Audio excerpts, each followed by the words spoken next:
Chapter 225. After resting for a day, everyone began their journey back the next day. Although the Umbu ninjas were disabled, they were still useful. The three summoned 3 large eagles. 3 colors, 1 black, 1 white, and 1 gray. The eagles' backs were wide, and 2 or 3 people could sit or stand on them. However, Naruto didn't squeeze with them. Instead, he sat with Guni and the others. Guni used a coin to build an iron ship. Guni controlled the iron ship to fly in the sky with magnet release. Hinata and Tsunade sat on the back of the eagle and glanced at it from time to time. At the same time, Tsunade also glanced at it. But unlike Hinata, Tsunade looked at Guni, and Little Guni. Tsunade knew that these 3 came from the sanatorium, but she didn't know anything about their past. She couldn't find a match among the registered ninjas. Originally, she didn't care, but this time, the strength they showed shocked her. There were also the 2 Kekkei Genkai, the little girl's steel release that could change metal, and the other girl's magnet release that could make the iron ship float. Steel release appeared in Iwagakure, and magnet release appeared in Sannin. Tsunade wasn't sure if these 2 girls had anything to do with those 2 villages. There was also another girl who had been sitting in a wheelchair. Tsunade remembered that she was the one who gave Danzo the final fatal blow. At that time, Danzo's body suddenly became red, and his head directly exploded. If she guessed correctly, it should be boiling release. The 3 girls had 3 Kekkei Genkai. Even if they were disabled, they shouldn't be disabled. So, why did they stay in Woodleaf? There were also the other 2 girls on the metal ship. She didn't know the identity of the twins with short pink hair and short blue hair. As Naruto, Tsunade felt that she was a little negligent. Thinking of this, Tsunade couldn't help but think of Jiraiya, who was investigating their identities. Now that more than a month had passed, she didn't know if he found out. If they found out, hopefully, they weren't spies from other villages. If they were, then, seeing that they had helped Naruto, they could let bygones be bygones. However, they have to be dismissed as soon as possible. After all, ninjas from other villages living in the village are a great security risk. Tsunade's mood was very complicated. Similarly, Naruto's feelings were also very complicated. Before leaving, Naruto quietly rummaged through Kabuto's body. On Kabuto's body, he found the ashes that sealed Kato and Rope Tree. This was good news, but how could he give it to Tsunade? At the same time, Naruto was also hesitant about the idea of resurrecting Tsunade. Naruto understood Tsunade's thoughts. If the person he liked also died, Naruto would definitely not hesitate to use Edo Tensei directly, and then think about how to truly resurrect her. After all, there was a way to truly resurrect people in this world. But, on the other hand, Naruto didn't want Tsunade to resurrect Seiya. Compared to Seiya, Naruto wanted Tsunade and Jiraiya to be together. Otherwise, that guy Jiraiya was too pitiful. Everyone landed in a nearby town and decided to buy some horses to continue their journey. Just as Yamato and Monkey went to buy a carriage, Tsunade came over. "I came to see how your wound is healing." She didn't use the divine palm technique. Instead, she pulled open a layer of bandage and saw that Naruto had scabbed, and several pieces of skin had even begun to fall off. The wound that took ordinary people more than half a month to heal took only 3 days for Naruto. His body's recovery ability couldn't be better. She couldn't help but exclaim, "Although I knew that your recovery ability was abnormal before, I still feel that it's a bit too abnormal after seeing it again." Naruto said cheekily, "Are you praising me?" Tsunade was speechless. "You want to be proud of this? What's there to be proud of? You're asking for a beating." Then she said, "Although the superficial flesh wounds have healed, the real injury this time is the cells themselves. Nine Tails Chakra 5th Gear Monster Strength is equivalent to a normal Chakra 7th Gear Monster Strength or even 8th Gear Monster Strength. It's a great burden on the body. You're also a medical ninja, so you should know that the number of cell divisions is limited, so I forbid you to use Nine Tails Chakra Monster Strength." Naruto rolled his eyes, raised his hand and measured a number. The 7th time. Tsunade raised her hand and slapped Naruto's neck. Even if it's the 100th time, you'd better listen to me honestly. What could Naruto say? He nodded repeatedly and promised, "Well, I'll remember." Tsunade continued, "Also, you're forbidden to use any ninjutsu for half a year, including extracting chakra from the Ein seal. Your body needs to rest, otherwise, the cells will accelerate division." Cells accelerate division, you know what that means, right? Naruto wanted to say that it was the 7th time, but he thought about it again, so he obediently promised, "I know, I'll pay attention." Then, in order to avoid other strange agreements, she quickly changed the topic and looked at Kakashi, who was still lying in the shade in the distance, and said, "Tsunade-san, is Kakashi seriously injured? Will the burns on his whole body be disfigured? He doesn't have a girlfriend yet. If he's disfigured, it'll be even harder to sell him." Kakashi's face darkened. "Is it that hard to sell him? That hurts." Tsunade looked at Kakashi, who was listening in the corner, and replied, "When I woke up, your little maid had already treated him. She treated him very well. There shouldn't be any scars left." "Little maid? Since when did I have little maids? Is she talking about Haru, Sakuratani, and Sia?" Naruto felt that he needed to explain that, "They're not my little maids. They called me master just as a joke." At this time, Haru, Sakuratani, and Sia weren't nearby. Tsunade looked serious and asked Naruto, "Do you know about their identity?" "They're not ordinary people." Naruto replied with a smile, "But they're not bad people." This answer. Tsunade rolled her eyes.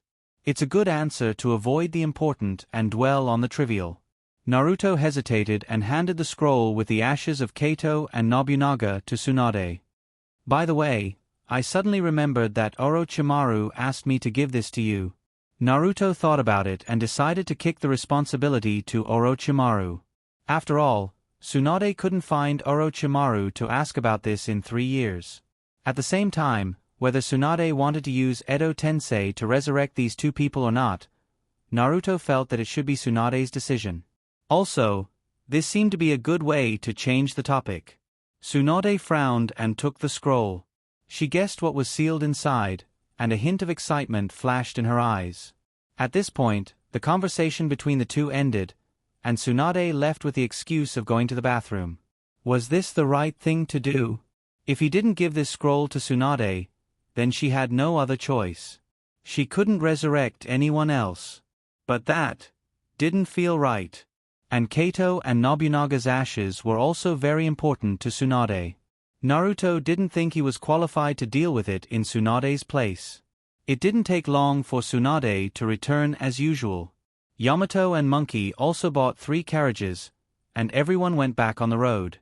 After 2 days and 2 nights, they returned to Woodleaf. Next was to deal with Danzo's death. This was a very troublesome matter, and no matter how it was dealt with, it would cause trouble. No one knew how many supporters Danzo had secretly cultivated. And what would these supporters do after knowing Danzo's death? Chapter 226. After returning to the Woodleaf, Tsunade once again extended an invitation to Naruto. "Naruto, I think you should move to my house in the next 6 months. At the same time, Guni and the others can move in as well." Move to Tsunade's house? What a joke. Not to mention whether Shizen's mother was willing or not, even Naruto himself wouldn't be willing. The most important point was that he couldn't study the Edo Tensei series of forbidden techniques. Guni and the others probably wouldn't be willing because although Tsunade's house was large, there was no large garden for Guni to raise pets. Naruto shook his head and politely refused. "I don't get along with Shizen. If I go, Shizen's lifespan will be shortened." Tsunade looked at Guni. Guni was the first to express his stance and hugged Naruto's arm. "Wherever brother Naruto is, we will be there." Tsunade nodded. "Well then, come here. I'll give you another checkup." The checkup was quick, and Tsunade repeated her previous instructions. The 13th time, Naruto resisted the urge to make a constipated expression and listened carefully and repeatedly promised. "Tsunade, you're not allowed to use Nine Tails chakra again. Naruto nodded repeatedly like a chick pecking at rice. Yes, I know. Tsunade, you're not allowed to use chakra for the next 6 months. Naruto continued to nod and promised, I promise not to use it. I swear on my honor. Tsunade looked at Naruto seriously. I'm still worried. How about this, you lie down. Then Tsunade took out a scroll and covered the celebrity's body. Naruto felt that something was wrong. He said weakly, Tsunade-san, you're going to... A drop of blood dripped on the scroll, and the seal on the scroll twisted. Tsunade smiled and said, I think it's safer to seal your chakra. Seal chakra? Do you have to be so ruthless? If he sealed chakra, how could he research the Edo Tensei? Also, Naruto didn't know what kind of attributes Sasuke had fused with. After all, Sasuke had both fire and lightning attributes of chakra. He had originally planned to test it with chakra when he returned because if he asked Nine Tails would definitely take the opportunity to ask for dessert. Therefore, Naruto tried his best not to ask Nine Tails if he could do it himself. As for Medicine Master's pocket and Danzo's souls, Naruto wasn't curious. After all, after fusing with Naruto's soul, Medicine Master's pocket soul had been strengthened. It was obvious that he already had an attribute. According to Naruto's deductions, Medicine Master's pocket was most likely of the Yang attribute, while Danzo was of the Wind attribute. Tsunade-san, please don't seal chakra. What if there are some special circumstances? Tsunade said seriously, that's why I let you live in my house. Naruto rolled his eyes. He couldn't get out of this circle. In the end, it was still sealed. Naruto's small face was dark, full of resentment. Tsunade-san, your seal is not strong enough. If it accidentally breaks, don't blame me. Tsunade narrowed her eyes and smiled. Don't worry. Tsunade raised her hand and shook a circular seal on her hand. A part of the structure of this seal is imprinted on my hand. You will never be able to break it. Naruto's face was even darker. That's ruthless. This encryption method was the same principle as the key left behind by 4th generation Naruto. Naruto tried to extract chakra, but there was no response. He tried to contact Nine Tails, but there was no response. That's sad. What kind of attributes did Sasuke fuse with? He would die if he held it in for half a year. Naruto suddenly thought of another thing and smiled. Tsunade-san, your hemophobia, when are you going to treat it? Naruto's smile was very pure, the kind full of happiness. Since we can't communicate, let's hurt each other. Tsunade felt a chill on her back and said perfunctorily, this is really not urgent. Naruto comforted. It's better to treat it early. If you receive treatment early, this matter won't be so passive. What he said was the truth. But, looking at Naruto's narrowed eyes, Tsunade felt cold in her heart. Naruto left Tsunade's house with a smirk. Tsunade-san, you have to make up your mind early. Hee. You can't avoid it. An undisguised threat. Tsunade suddenly felt that she should cure her hemophobia before sealing Naruto. She didn't know if it was too late to back out now. Naruto, how about I unlock your seal for a while? Naruto smiled at the door and waved goodbye as he smiled. Cool. Back at the store manager's house, Naruto tried to call Nine Tails again. No response. It seemed that this seal had also cut off the spiritual link between Nine Tails and him. TSK. Nine Tails was innocent and was going to be locked up in the little black room for half a year. Who knew if he would have schizophrenia when he was released? What if Nine Tails had schizophrenia?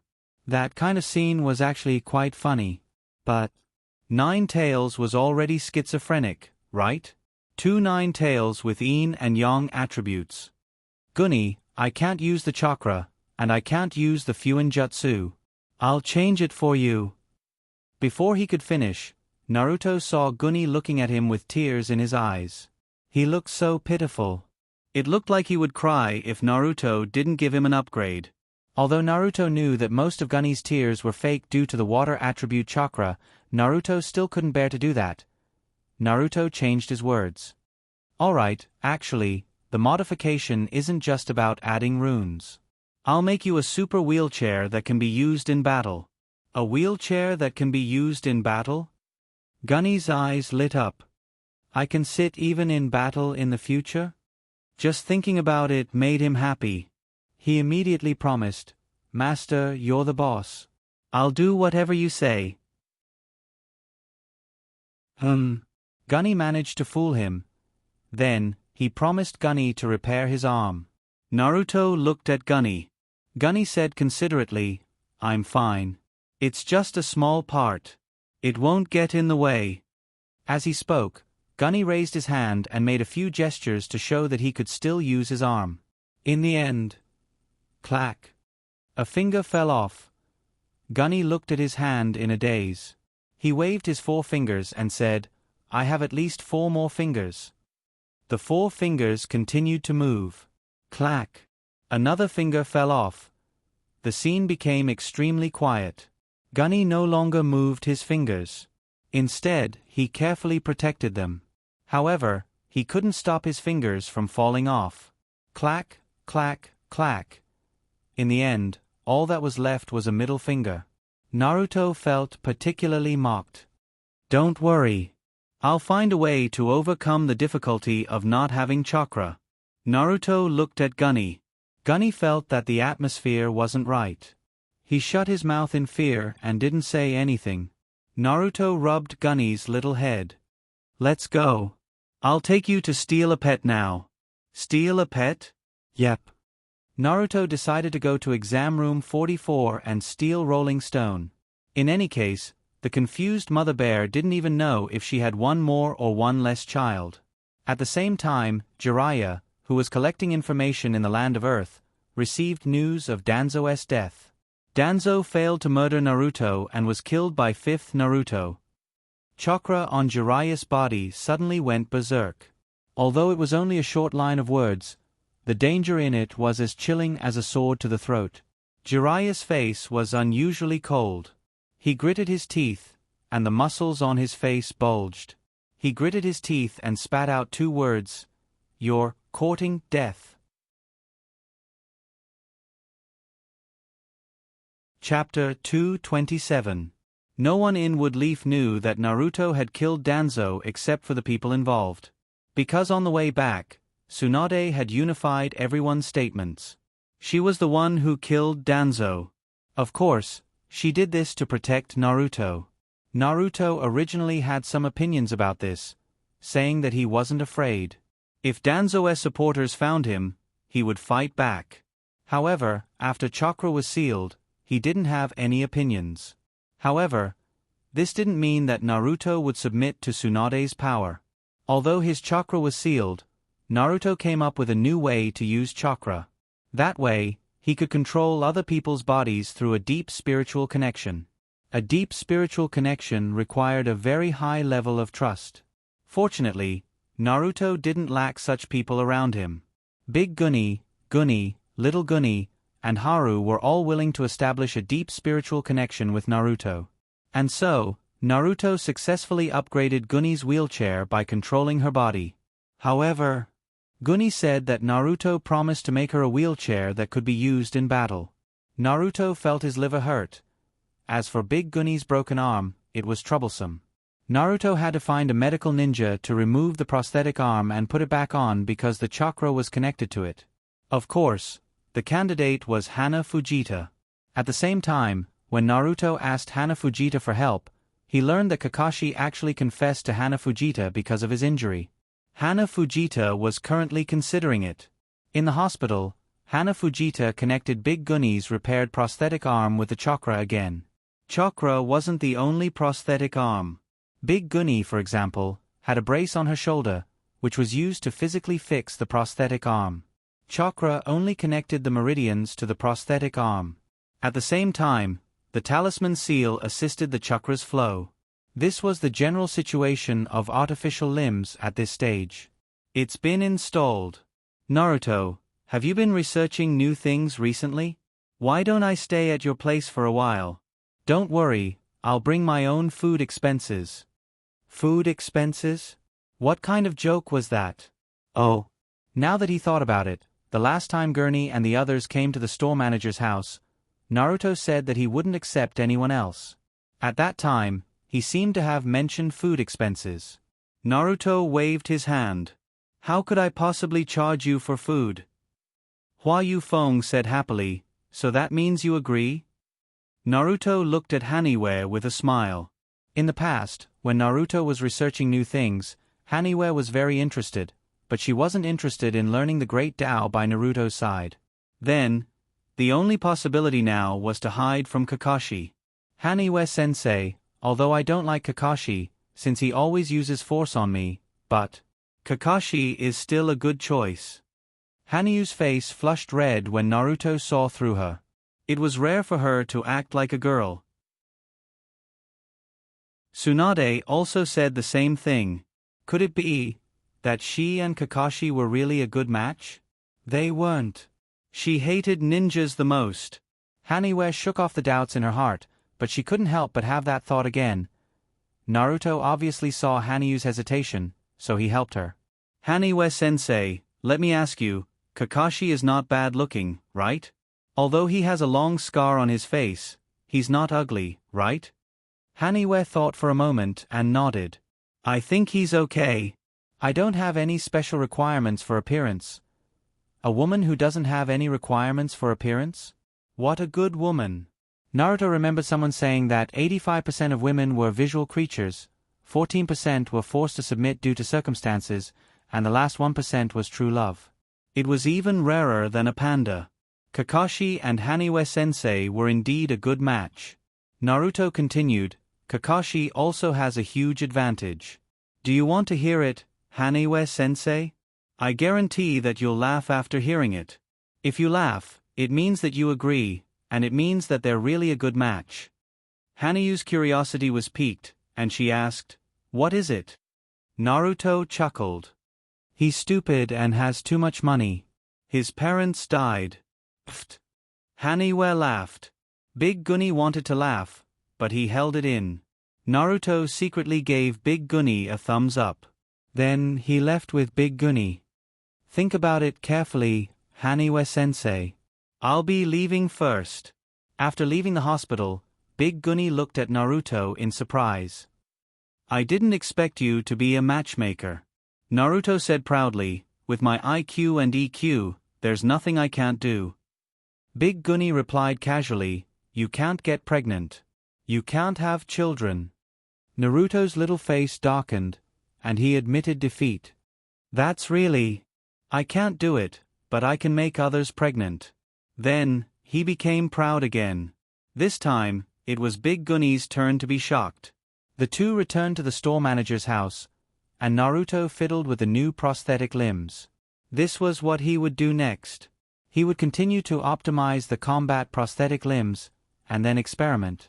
After the experiment passed, he would upgrade the prosthetic limbs of Big Gunny and the other two. It would be considered a true repayment for the three of them. But before that, he still needed to find an excellent medical ninja. Haniwe Kazama was originally a very good candidate, but Kakashi's relationship development was at a critical moment, so she could only be eliminated. Then, Tsunade.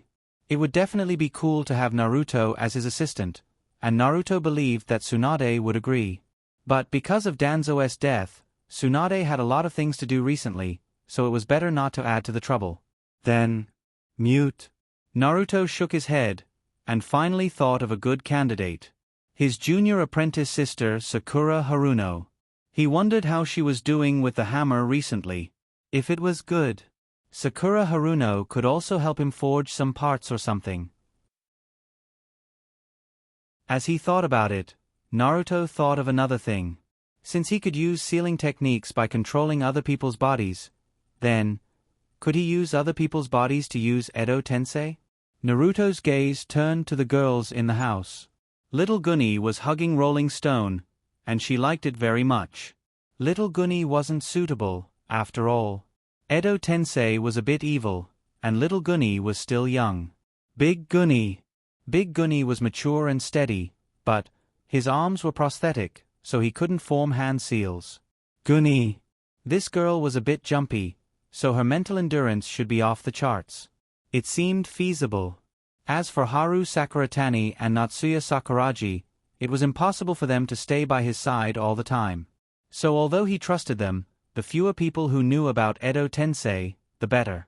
Thinking of Edo Tensei, he thought of Kato and Nuki, and he didn't know what Tsunade's choice would be. She would be resurrected. To resurrect, she would need 2 living people. If Danzo's secret supporters jumped out at this time, it wouldn't be difficult to get 2 living people.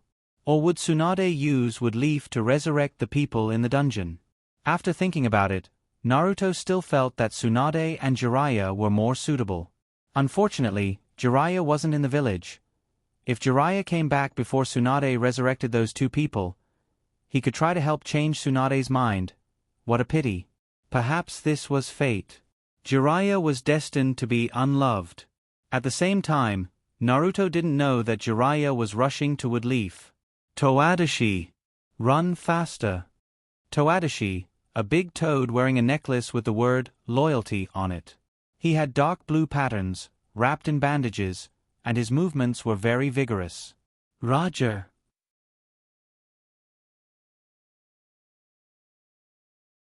Chapter 228.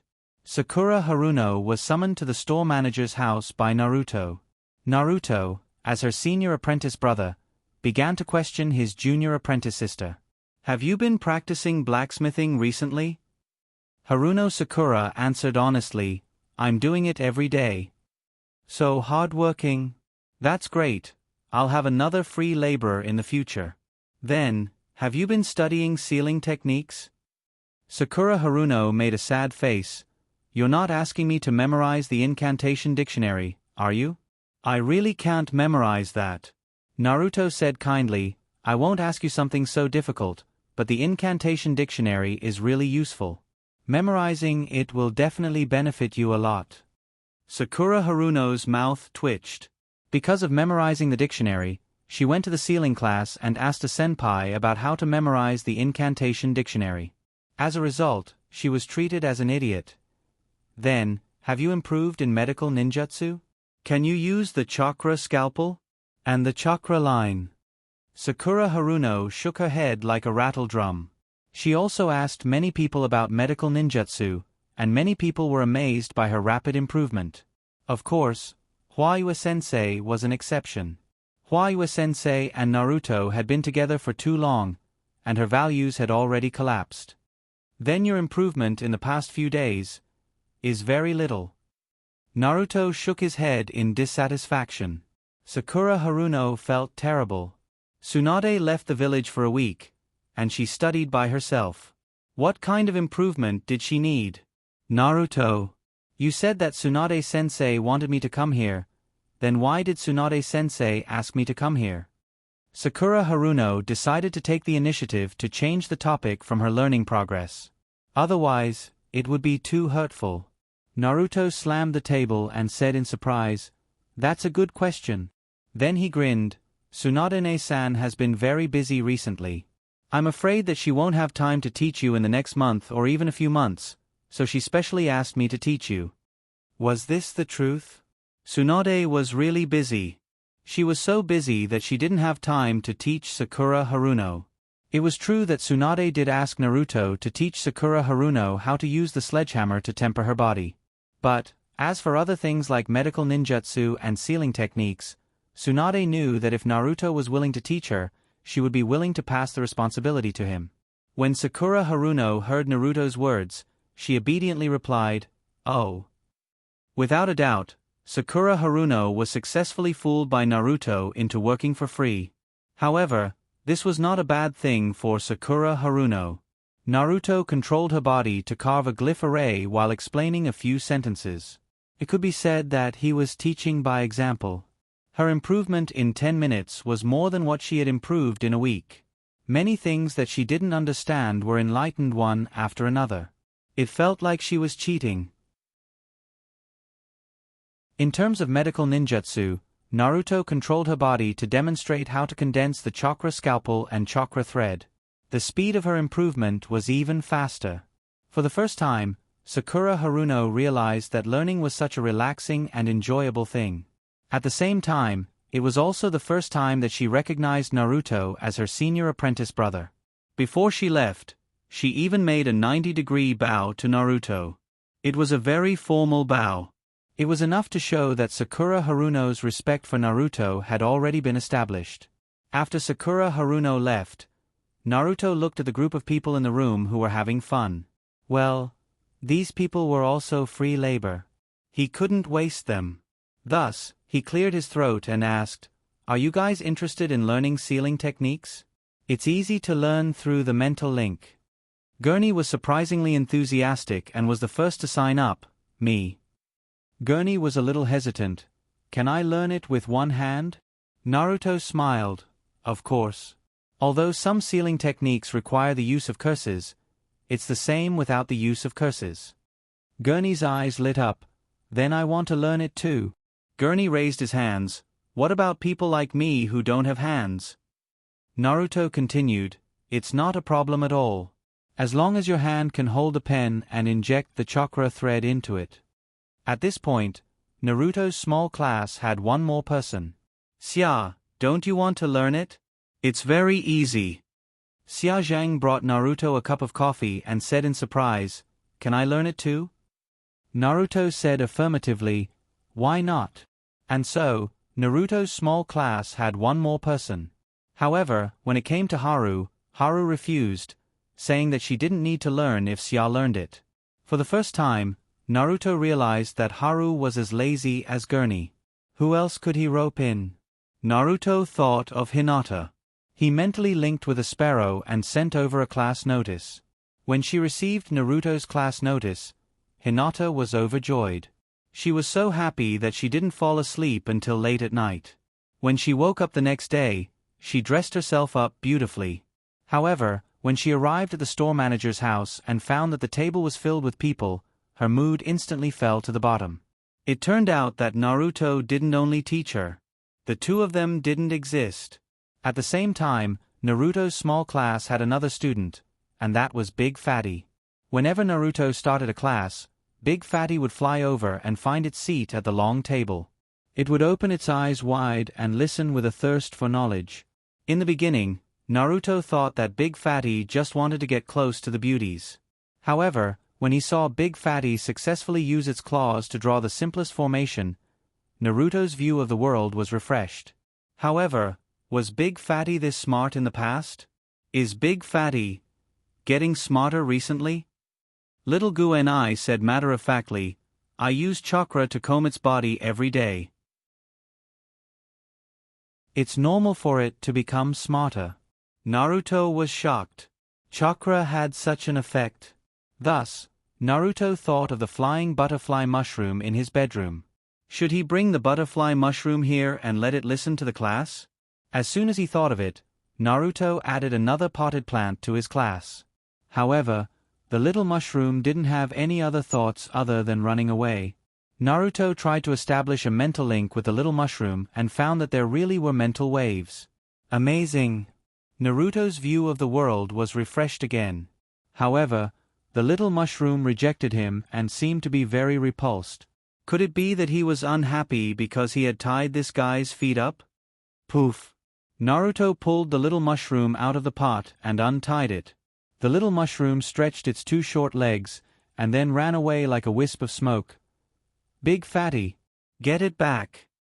Big Fatty's expression turned serious and it chased after the little mushroom. 1 minute later, Big Fatty flew back and handed the little mushroom to Naruto. Naruto didn't take it and said to Big Fatty, "Just watch it from now on. As long as it doesn't run away, you can let it do whatever it wants." Thus, Big Fatty had another stool.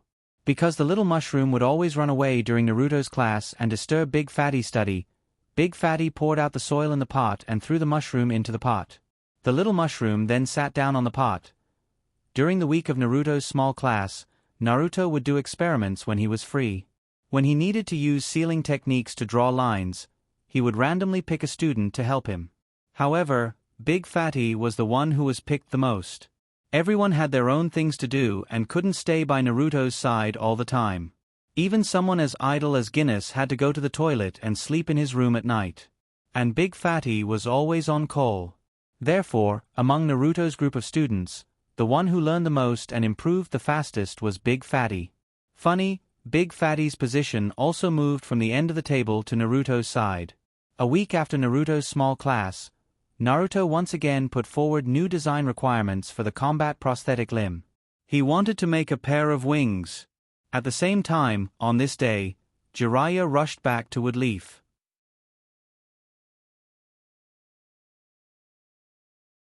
Chapter 229. Nightfall. Woodleaf Ninja Village. Naruto's office. At this time, most of the staff had already gone home. Naruto's building was dark, and the moonlight penetrated the room through the window, illuminating two people leaning against the window. Tsunade with a haggard face, and Jiraiya with a speechless face. "Why are you back so early? Did you find out the identity of the store manager?" Tsunade looked at Jiraiya on the other side of the window.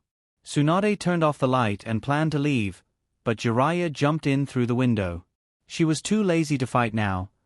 Jiraiya's snow-white hair was equally conspicuous even in the dark, but his usually neat hair was a little messy today.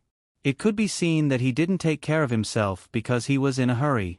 "I rushed back as soon as I received the news. I found out the identity of the store manager. 5 years ago, he also opened a ninja store in Iwagakure, but then Iwagakure was attacked and left. I can't find any more information about him.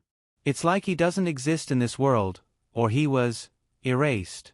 About this, I have a guess. He may be from that side." Tsunade heard this and looked serious. "You mean, he will be from the underground exchange that the 5 major countries have secretly joined forces to make?" Jiraiya nodded seriously. "Apart from that, I can't think of any force in the world that can erase a person's past so cleanly." Tsunade took a breath and exhaled for a while, hesitating. "Then there's nothing strange. There's no place in the world without their eyes. I hope they can be like the rumors, just eyes in the dark, and won't do anything bad to Woodleaf."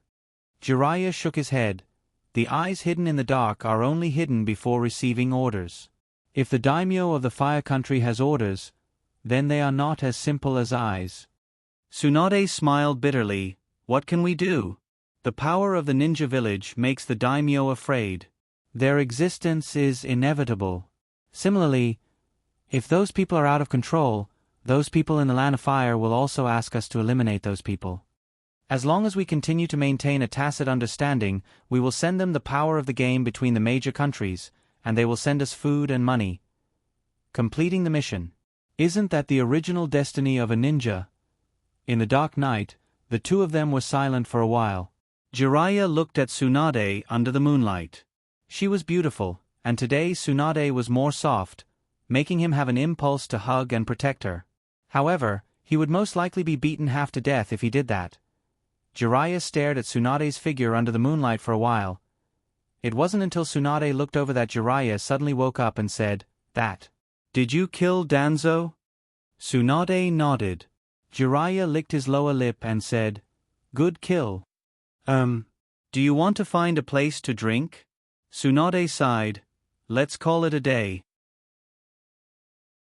I want to go back and rest today. You don't want to drink anymore?" It seems that Tsunade is having a really bad time recently. Is there anything I can help with? Tsunade thought for a while, pulled out 3 photos from the drawer and handed them to Jiraiya. "These 3 people, check their identities. All 3 of them are disabled, but they have 3 Kekii Genkai. They are obviously not disabled, but they stayed in the Woodleaf Sanatorium for many years. It's not normal." Jiraiya took the photos, and his face gradually became serious. "You said, they have 3 Kekii Genkai." Jiraiya carefully observed the photos under the moonlight, and finally took the photo of Guni without hands and said, "Does this person have magnet release Kekii Genkai?" Tsunade was stunned and said in surprise, "You know her? Then you know her identity?" Jiraiya frowned deeper, and took out another photo of Guni in a wheelchair. "This person has boil release?" Tsunade nodded seriously. "Although I'm not sure, I guess it's boil release." Finally, Jiraiya picked up the photo of Guni and looked at it for a long time, and said to himself, "Then this is the steel release Kekii Genkai that can change metal."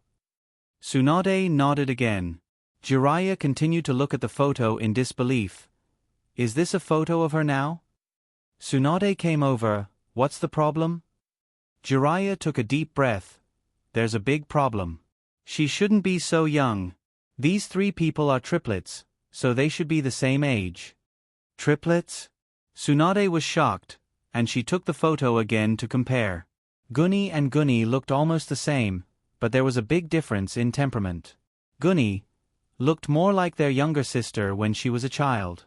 Tsunade didn't dare to hold her breath. How is that possible? How can people become younger as they grow? Jiraiya opened his mouth, but in the end, he swallowed back the words he wanted to say. Finally, he said, "You don't have to investigate their matter, just report the news of them being in Konoha to the Land of Fire. I'm not sure if the store manager is a member of the underground trading house, but these three definitely are, but they should be dead already." Tsunade was still confused. Since they are from the underground exchange, shouldn't they pretend not to know? Why report to the Fire Country? Also, what do you mean by they should be dead? Jiraiya handed the photo to Tsunade. I don't know the details. I was very young at that time, and Sensei was still very young. If anyone knows, it should be Sensei. Unfortunately, the old man is no longer around. But I know that the Fire Country issued an S-level mission to find these three girls. No matter if they are alive or dead, they will be rewarded with 50 million Ryo. You can try to report it. Maybe the mission is still valid. Tsunade frowned deeply. I just want to know if they are a threat to the wood leaf. If they are not a threat, let them continue to live in the wood leaf. Seeing Jiraiya looking at her, Tsunade replied, They have a good relationship with Naruto. They also helped me kill Danzo. When she mentioned Naruto, Jiraiya was stunned, and his face became serious. Naruto also participated in the Danzo incident. Is he okay now? Tsunade put the photo back in the drawer. She hesitated a little and didn't know whether to tell him about Naruto. Jiraiya certainly wouldn't harm Naruto, so it didn't hurt to let him know, but she couldn't tell him that Danzo was killed by Naruto. Tsunade replied, It's not too good, but it's not a big deal. When he used the secret technique I taught him, it accelerated the cell division. It's estimated that he lost 4 or 5 years of lifespan, but I have sealed his chakra. After a year and a half, he should be able to recover by 40 or 50%. Lost 4 or 5 years of life. Jiraiya's face was dark, and he regretted going outside to collect information about the store manager.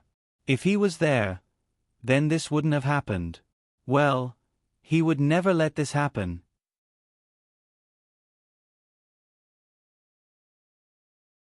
Chapter 230.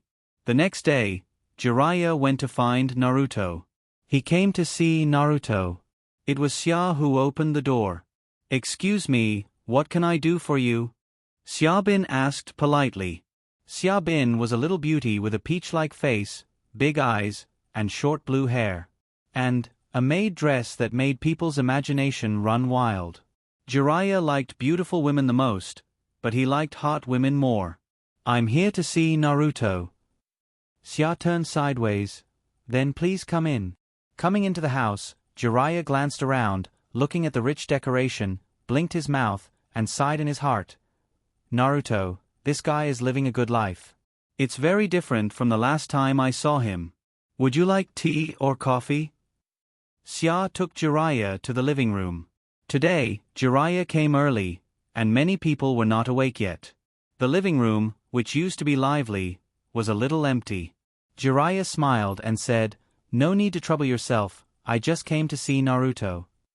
Xia politely said, Master said that you are a very important person to him, so please don't be polite. Jiraiya was stunned. The master you are talking about is... Xia looked like she was real, and respectfully said, It's Naruto-sama. This made Naruto, who was walking down the stairs, instantly feel that he was hundreds of levels higher. TSK, a man's face is 10,000 times more important than moral integrity. Naruto gave Xia a thumbs up. Jiraiya suddenly became excited. Naruto really said that I'm a very important person to him? Naruto, who was walking down the stairs, paused. Did he say this sentence? Why does it sound so shameful? Should I run away first? Don't see him? What was even more shameful was that Xia said solemnly, "Yes, Master said that you are very, very important to him. You are one of the few relatives." This sentence. Naruto blushed when he heard it. In order not to let Xia say something more shameful, Naruto cleared his throat. Ahem. Xia, go get a pot of sweet tea for Jiraiya-sama. Xia bowed respectfully to Naruto and said, "Yes, master." Sister Xia was still the most obedient. Naruto walked in front of Jiraiya, and Jiraiya praised him. "You see that I'm angry? Not bad, not bad." Naruto rolled his eyes and said, "Sister Tsunade was attacked by an assassin, and you rushed back in a hurry. Even if you use your butt to think, you should calm down." Then, he crossed his legs and said, "Tell me, why are you looking for me? Don't even think about taking me in as a disciple. Now that even chakra has been sealed, I can't learn anything." Jiraiya looked up and down at Naruto and suddenly noticed something. "Naruto, why hasn't your hair grown out yet? Danzo gave you a haircut before he died? Or are you going to turn into a fireball like last time?" Naruto rolled his eyes and said resentfully, "If you don't mention hair, we can still have a good chat." Who is to blame? Is it because my fart candy is too powerful? Or is it because I want to die? But this time, Naruto controlled Sakura Haruno to check his hair. The roots are intact, and it's only a matter of time before they grow out. Jiraiya smiled and said, "Then do you want to learn the lion's hair jutsu for me? I guarantee that you will soon have healthy and dazzling hair like mine." Naruto's mouth twitched and said, "You don't need chakra for your ninjutsu? I can think about it if you don't need chakra." Jiraiya blinked. Yes, little Naruto was sealed by Tsunade with chakra. Naruto was thinking about another thing. Now, Tsunade shouldn't have time to resurrect Yamato Rope Tree. So, he can still find a way to match Tsunade and Jiraiya. As the saying goes, do your best and leave the rest to fate. Once he had done his best, the result would have nothing to do with him. Naruto tapped his fingers on his thigh and asked, "You came back this time to see Tsunade-san, right?" Jiraiya replied, "I saw her, she's a lot more haggard than before." Naruto sneered. The two old guys in the Elder Council put pressure on Tsunade, saying that even if Danzo might be wrong, he should be captured alive to verify the evidence before executing him. Jiraiya frowned. He really didn't know about this. Tsunade didn't say anything. Naruto asked, "How did the Wood Leaf Elders choose?" Jiraiya was slightly stunned. How did the elders choose? The two elders of Wood Leaf were led by Nidame. Wait, Naruto's words don't sound right. Jiraiya asked, "What do you want to do?" Naruto rolled his eyes and said, "What do you mean, what do I want to do? Can't it be what you want to do? The woman you like is being bullied, so you're just going to swallow it? By the way, the two elders are old enough, it's easy to get crazy when you're old." Jiraiya felt that Naruto's words made a bit of sense. But, the woman he likes. How did Naruto know that he likes Tsunade? Is it because of the photo in his wallet? At this time, Summer brought up the tea set and brewed sweet tea, and very skillfully poured tea for the two of them. Jiraiya sniffed it, it was very fragrant, and the smell was very seductive. When he was about to enjoy it, Naruto said something shocking again. "By the way, you haven't confessed to Tsunade yet, right?" Jiraiya was glad that he didn't drink the tea yet, otherwise, he would have spat it out. He was a little embarrassed. Don't get involved in adult matters. Naruto sneered, "Tisk, Tsunade-san will still be as beautiful as a flower even after 10 years. As for you, you're not an adult, but an old man. Hurry up and make a decision. Tsunade-san needs help now." Jiraiya sighed in his heart. He wanted to help Tsunade, but how could he help? Was he going to purge the elders? There have always been people fighting for Naruto, but he's never seen anyone fighting for the elders. But since they made Tsunade unhappy, it seems to be a good idea to retire. Wait, was he led astray by Naruto? Naruto urged, "Why don't you give me a definite answer today? Do you like Tsunade-san or not? If you like her, I'll help you. If you don't like her, I'll find someone else for Tsunade-san." Don't cry when you find out that the groom is not you at the wedding. Jiraiya couldn't help but roll his eyes and said in disbelief, "Who can you find?" Naruto didn't speak, just looked at Jiraiya. Jiraiya rolled his eyes at Naruto and took a sip of tea. This tea is not bitter, it's a little sweet, not bad. He thought, do you have any more of this tea? I'll bring some back to improve my taste. Naruto also took a sip. To be honest, he's been a little angry recently. One of the reasons was the matter of returning Kaito and Nobunaga's ashes to Tsunade. I feel like I'm Zhu looking in the mirror. No, I'm much more handsome than Zhu. Tang Seng looking in the mirror? No hair inside or outside. What's with the lack of hair? At this moment, Gurney woke up and walked out in his wheelchair in his pajamas. He let out a long sigh that made one's imagination run wild. When he saw Jiraiya, he suddenly crossed his arms. There's a guest? Why didn't anyone tell me? I almost got exposed. Then he shouted, remember to wear clothes when you go out, there's an old man coming. Naruto couldn't help but laugh. This reminded him of when he went to the girls' dormitory to fix their classmates' computers. The dormitory manager would always shout, girls upstairs and downstairs, pay attention. There's a boy coming in. Wear your clothes before going out. Funny.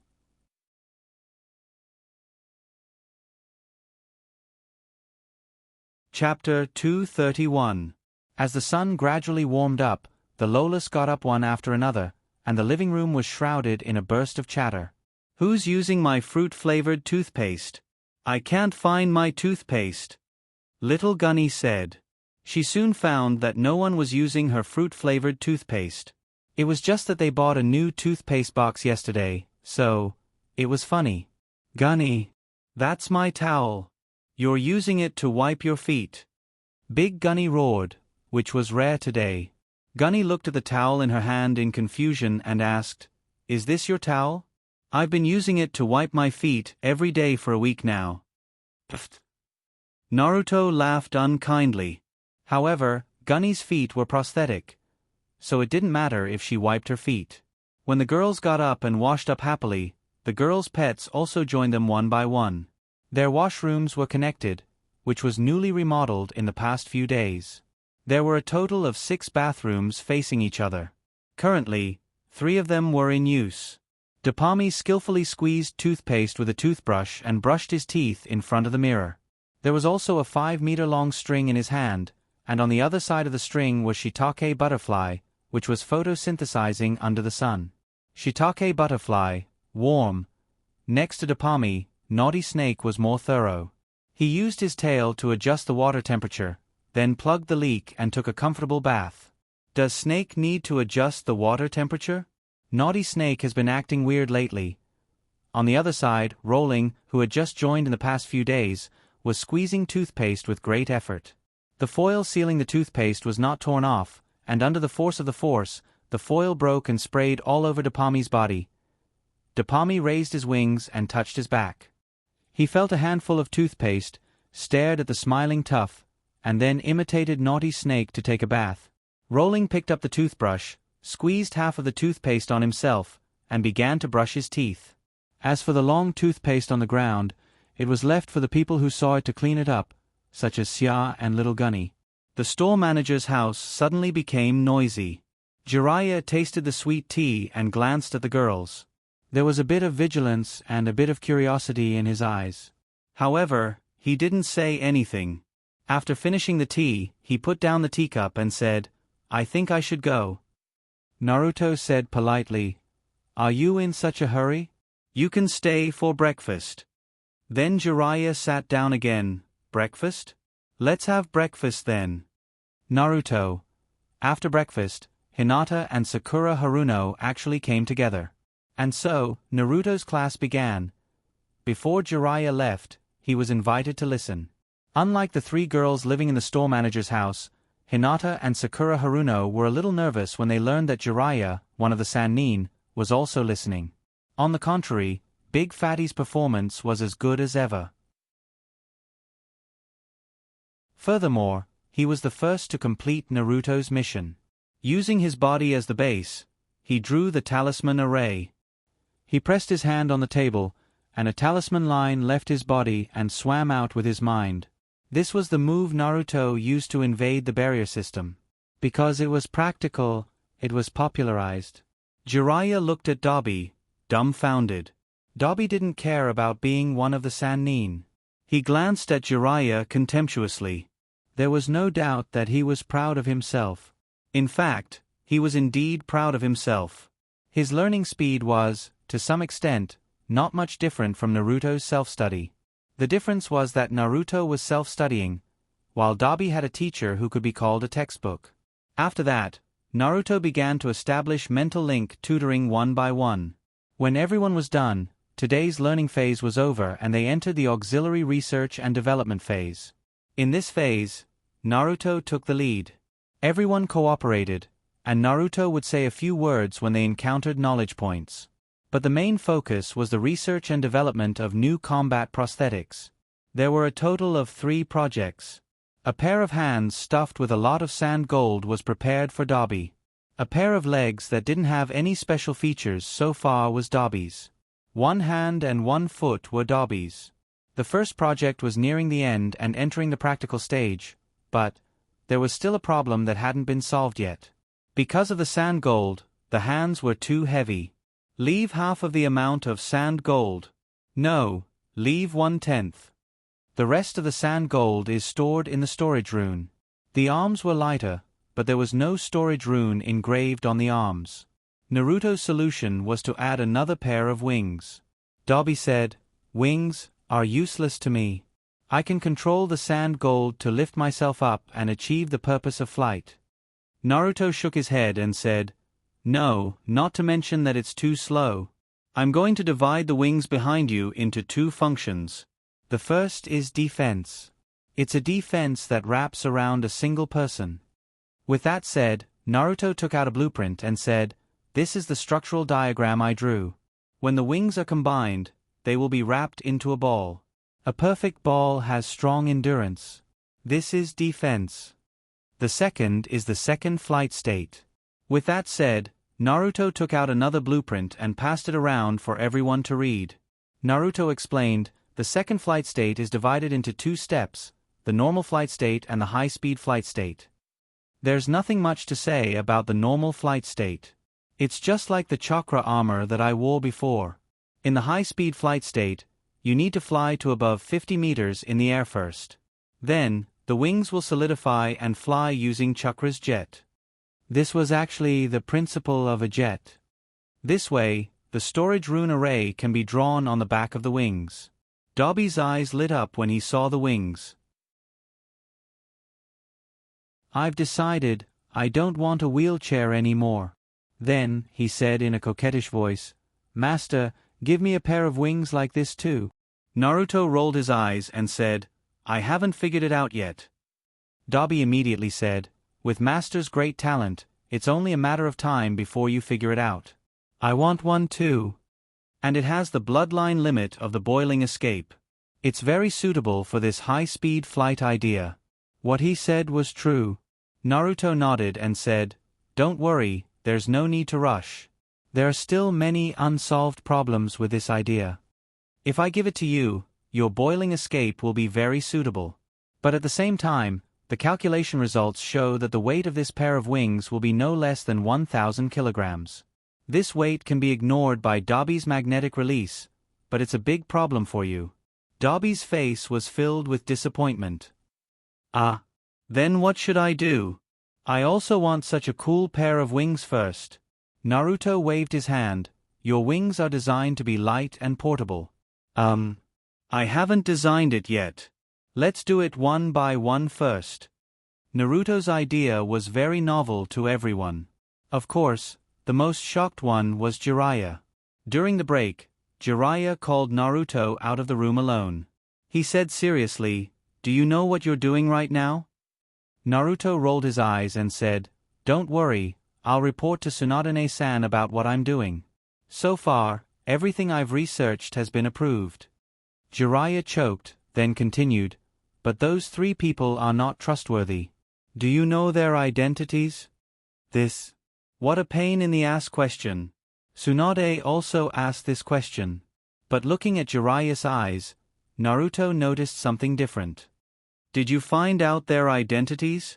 Naruto asked directly. Jiraiya didn't answer, but continued to lecture him. You don't know. If you don't even know their identities, how can you trust them?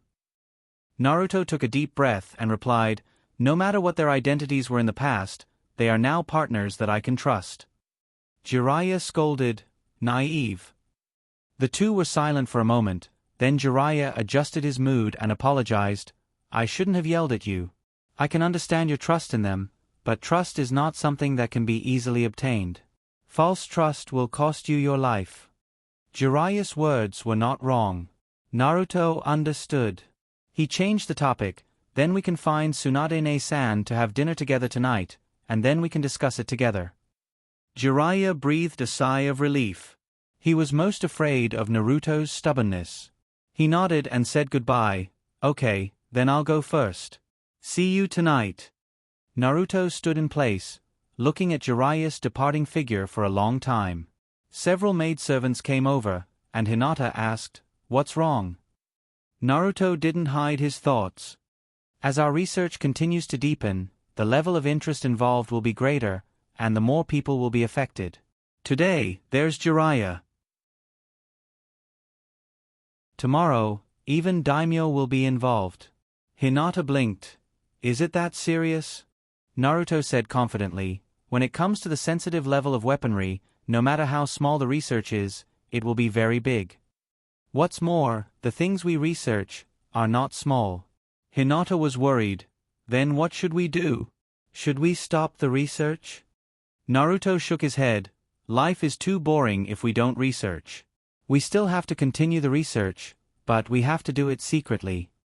If one day we can't do it secretly... Naruto didn't say the rest of the words. She only thought in her heart that it was time to leave.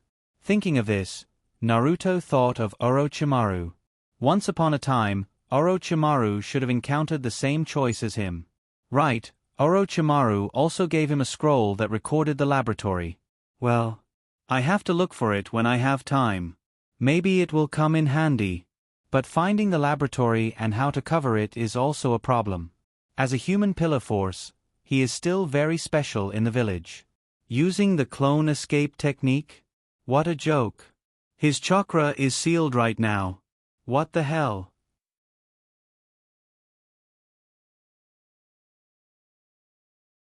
Chapter 232.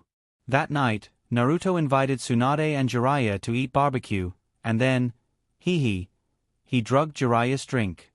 It's a kind of drug that makes people drunk by numbing part of the brain's nerves, thus achieving the effect of vomiting. Of course, it's just a weakened version. However, the effect of this drug will increase with the amount. In other words, if Naruto is not satisfied with the effect, he can add more. Jiraiya entered a state of drunkenness. Naruto ate the skewers and said to Tsunade mysteriously, Tsunade-san, I'll tell you a secret. Jiraiya likes you. Tsunade was only slightly drunk. After all, the alcohol content of rice wine was really not high. If she wanted to get drunk, she would have to drink until the second half of the night. After listening to Naruto's words, she rolled her eyes and said, Your sister is so beautiful, who doesn't like me? Naruto was confused. This is not the plan. Yes, the effect of what he said would definitely not be great. The most important thing is that it is easy to be misunderstood as a joke. He said to Jiraiya, Jiraiya-sama, it seems that Tsunade-san already knows that you have a crush on her. Jiraiya was confused and repeated Naruto's words, Tsunade knows that I have a crush on her. Then why doesn't she agree? There are very few men as handsome as me in this world. There is actually someone more narcissistic than me in this world. Tese. But Ming Ran felt that his narcissism is called self-awareness. Jiraiya's narcissism can only be said to be shameless.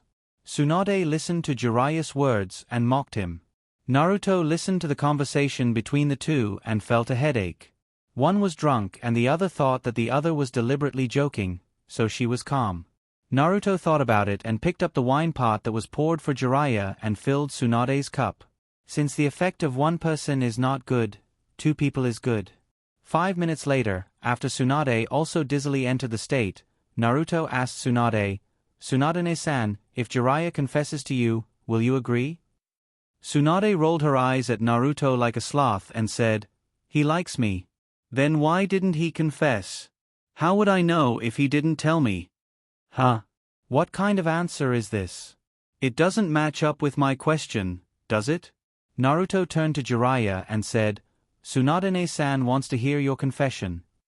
Jiraiya stood up dizzily and turned over his body for a long time. Due to his slow movements, he was unable to find it even after a long time. "What are you looking for?" Jiraiya muttered to himself, "Bank book, where is my bank book? I saved a lot of money, just for... Found it. So, it's here." Jiraiya dizzily came to Tsunade's side and handed her the bank book with both hands. "This is my bank book. I always liked you, but you were too fierce, I didn't dare to say it. So I have been saving money, until I think you can't lose all the money.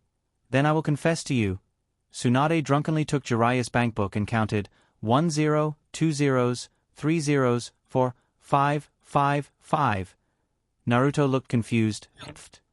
This weakened version of bleach doesn't seem to have the effect of reducing intelligence. After counting for a long time, Tsunade waved the bank book and said, "This. Are you going to give it to me?" Jiraiya nodded in a daze. "Yes. I saved it for you." Tsunade took it and said with a satisfied face, "If I don't bet all of it, I can lose many times. This conversation. Tired. Did it work? Bullshit." Naruto felt that when Jiraiya woke up, he was afraid that Jiraiya would hunt him down. Once again, Jiraiya gave the 2 of them a full mountain. Naruto summoned Dabi through the spiritual link and said, "Come here, it's your turn." Flutter. Dabi flew in from the window, and then Naruto controlled Dabi and pressed its claws on Tsunade's body. Rune lines stretched out from the claws and linked to the round curse seal on Tsunade's arm. That is, the key to the seal on Naruto's body. Invade the curse seal, start recording. The recording is complete. Then Dabi flew back. Naruto quietly took the bank book from Tsunade's hand and then stuffed it back into Jiraiya's pocket. "Well, let's call it a day. Go home and sleep." As for the 2 drunk big shots, they would just lie there for the night. Who knows, there might be some romance after they get drunk. Huh? It seems to be a good choice. So, should I give them some of that drug? Break. Hurry up and break for me. If I give them that drug, I'll be dead. Naruto's eyes couldn't help but look at the bottle. Then he quickly shook his head and chose to leave as soon as possible. Otherwise, he's afraid that he can't control himself. Naruto left the tavern and said to the air, "Big brother, I'm leaving. The safety of the 2 lords is in your hands. Don't screw up again." Then he left. After Naruto left, Monkey, Cat, and Dog appeared out of thin air and looked at each other. Monkey said with uncertainty, "Did he really find us? It can't be, right? Wasn't he sealed chakra?" Cat scratched his head. "Maybe he's trying to blow us up." Dog, "Even if he's trying to blow us up, how can he be sure that it's the 3 of us?" Monkey smacked his lips and said, "If you ask me, this guy is too evil, how else? The following matter has been sealed, and Monkey shut up in time." The 3 of them looked at each other and hid in the dark again. In the distance, a brownish-black snake rolled its eyes and then went back to where it came from. After Naruto left, the drunk Tsunade suddenly opened her eyes and muttered to herself, "This little guy is getting bolder and bolder. Even I want to light him up. TSK. When I used this drug, you weren't even born yet." Then she looked at Jiraiya with a strange smile on her face and teased, "Do you like me?" Jiraiya muttered to himself, "Who are you?" Tsunade replied, "I'm the great beauty Tsunade." Jiraiya looked at Tsunade in a daze and repeated, "Tsunade? Tsunade, like, such big breasts, how can I not like this pervert?" Tsunade clenched her fist and was about to beat him up, but then she thought of another thing. She looked at Jiraiya's pocket with a smile and raised her hand to touch it. Then Jiraiya's bankbook fell into her hand. She opened it and counted 1 0, 2, 3, 4, 5, 6, 7, 8. 100 million. Seems like it's going to take me a long time to lose. Tsunade smiled and said, I'll accept your kindness first. Don't worry, when Naruto's casino opens, I'll win you 10 times. Then she stuffed the bankbook into her clothes and walked away with a smile. Before leaving, she commented, But, you were drugged by Naruto, you're really bad. Then she said to herself, It's understandable. After all, the drug he used is not poison. If I didn't use it and found it in time, I might have been drugged too. Well, you're worthy of being my apprentice. As for stealing the key, forget it, I'll see how far your seal has progressed. After all, even if you have the key, the seal won't be so easy to open.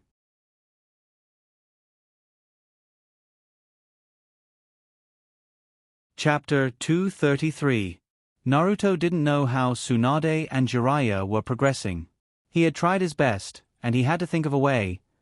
Naruto felt that his brain capacity was too small to think of any solution. So, he began to study the key seal that he recorded from Tsunade. He pondered the way to break the seal. As for the research and development of combat prosthetics, Naruto's small class continued. Anyway, the preliminary research revolved around the theory and wooden model. It was still far from official weapon production. Even if it was confidential, he could share the world by creating a spiritual link. A week later, Big Gunny's arms were produced. It was made entirely of alloy. Naruto wanted to add live steel in it, so that even if the arms were damaged, the parts could repair themselves. But he later gave up this idea. At least, he had to develop the torso to carry the wings. Because maybe he would need to make improvements in the future design. I think there is one thing that needs to be restudied. All the students looked over. Naruto continued, This version of the prosthesis is definitely not the final version. It will still be upgraded according to the needs in the future. If it is changed every time it is upgraded, not only will it be a waste of time, but it will also waste precious materials if it is used. So I think it is necessary to separate the prosthesis. The human arm has skin, flesh, and bone. I think we should also differentiate the components of the prosthetic limbs. For example, we should shape the bones. The bones are the torso and also the carrier of the weapon. After the model of the bones is shaped, the weapon mounted on it can be upgraded separately. Naruto's proposal once again made everyone's eyes light up, but then they encountered another problem. Hinata has been studying very seriously these days. She raised her hand and said, But the parts of the prosthesis are stacked together. How to dismantle it? Isn't the space taken up by the separate bracket structure? Naruto smiled and said, There is bone marrow in the human bone. The previous structure of the bracket was omitted because it was not used in the bone. If we can do something in the bone and engrave the curse seal in the bone, then the problem will be solved. Hinata blinked and asked, Then how do you carve the runes inside the stent? The pen can't be inserted into the bracket. I know, I have to take the bracket apart and hollow out the middle, right? Then, I'll cut it open from the middle and close it after I'm done. It can also be filled in. Hinata actually learned how to think. It was really rare. However, Big Fatty spoke. It flapped its wings and a gurgling sound came from its mouth. Big Fatty, tell me. Everyone looked at Big Fatty. Big Fatty dipped his claws in ink and pressed them on the scroll. A talisman line extended from Big Fatty's hand. Moving around, he quickly drew out a simple array formation. Little Gunny said, Big Fatty, this trick is useless. When your hand leaves the object, the spell formation will disappear. Big Fatty glanced at Little Gunny and raised its paw. The talisman lines retreated, but the incantation seal remained on the paper. Little Gunny and the others were dumbfounded. They exclaimed, How is this possible? Naruto smiled and said, As you can see, Big Fatty's answer method is what will be used in the future. Big Fatty just melted the ink into the talisman lines. The effect is as you can see. The girls were still staring at Big Fatty. Big Fatty's head was raised very high, looking like a top student. It was heart-wrenching. The real-life version was worse than a bird. Goonie was the first to question, "Master, tell me, did you connect with Big Fatty mentally just now? You came up with the answer, right?" She called him Master, but her tone sounded more like it was Master. Fortunately, Naruto was already used to being called Master. It was just like how Xia called him Master. It was just a name, funny.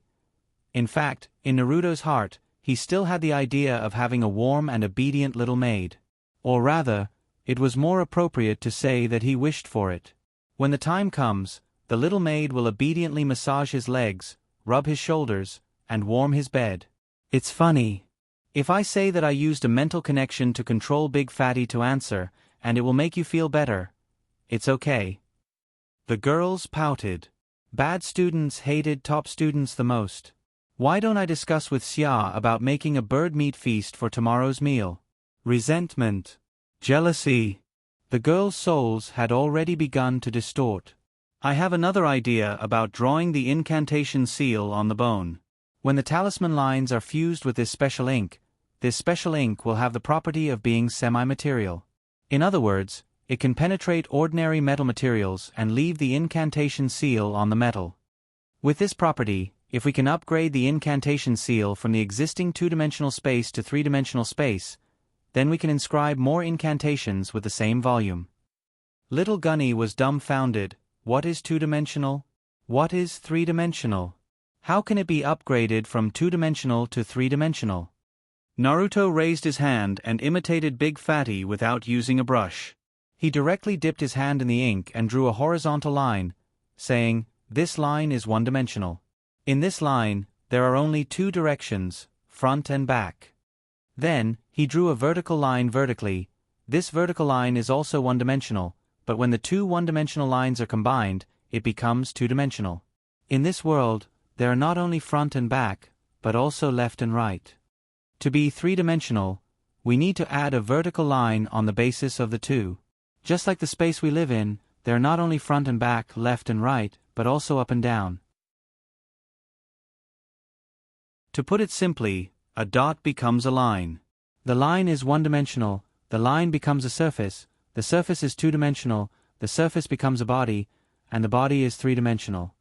The upgrade from two-dimensional to three-dimensional is to superimpose the incantation seal. Then, a bone can contain several times more incantations than before. For the girls, it was a novel theory. If this thing was really successful, it would definitely be a milestone in the history of sealing. Little Gunny looked left and right, then looked up at the ceiling and down at the ground. He tilted his head and said, "Then, we live in a three-dimensional world?" Naruto smiled and said, "That's not accurate, or rather wrong, because our space is not fixed. It will constantly change with time, so it can be divided into two parts. As for what the body will form, I can't describe this definition, but in short, this is a characteristic of a four-dimensional world. Above this, there is also the existence of the soul. I've studied how to fuse the drug into chakra. After my clone ate the drug, the whole body was covered in the drug. But when I removed the clone, the drug didn't fuse with chakra back into my body, so I speculated that chakra and the soul exist in another dimension. Although the drug can fuse with chakra, it can't pass through this dimension, which proves that this dimension exists independently." Little Gunny pulled his fingers and said, "Time, 4, soul, 5, so we exist in a five-dimensional space?" Naruto shook his head and said, "It's also possible that there are more, so it can only be said that it's a multi-dimensional space." Little Gunny nodded, Big Fatty nodded, and the other girls were dumbfounded. After the small class ended, Naruto took out the scroll that Orochimaru gave him. In fact, he was a little excited in his heart, as if he was holding a treasure map. Today, should he go for a treasure hunt? Should he control Big Fatty or Snake to explore the place first? He was a little curious, and he didn't know what Orochimaru left for him. Naruto didn't reject human experiments. From a scientific point of view, the development of medical treatment can't be separated from dissection. The so-called clinical trials were all human guinea pigs.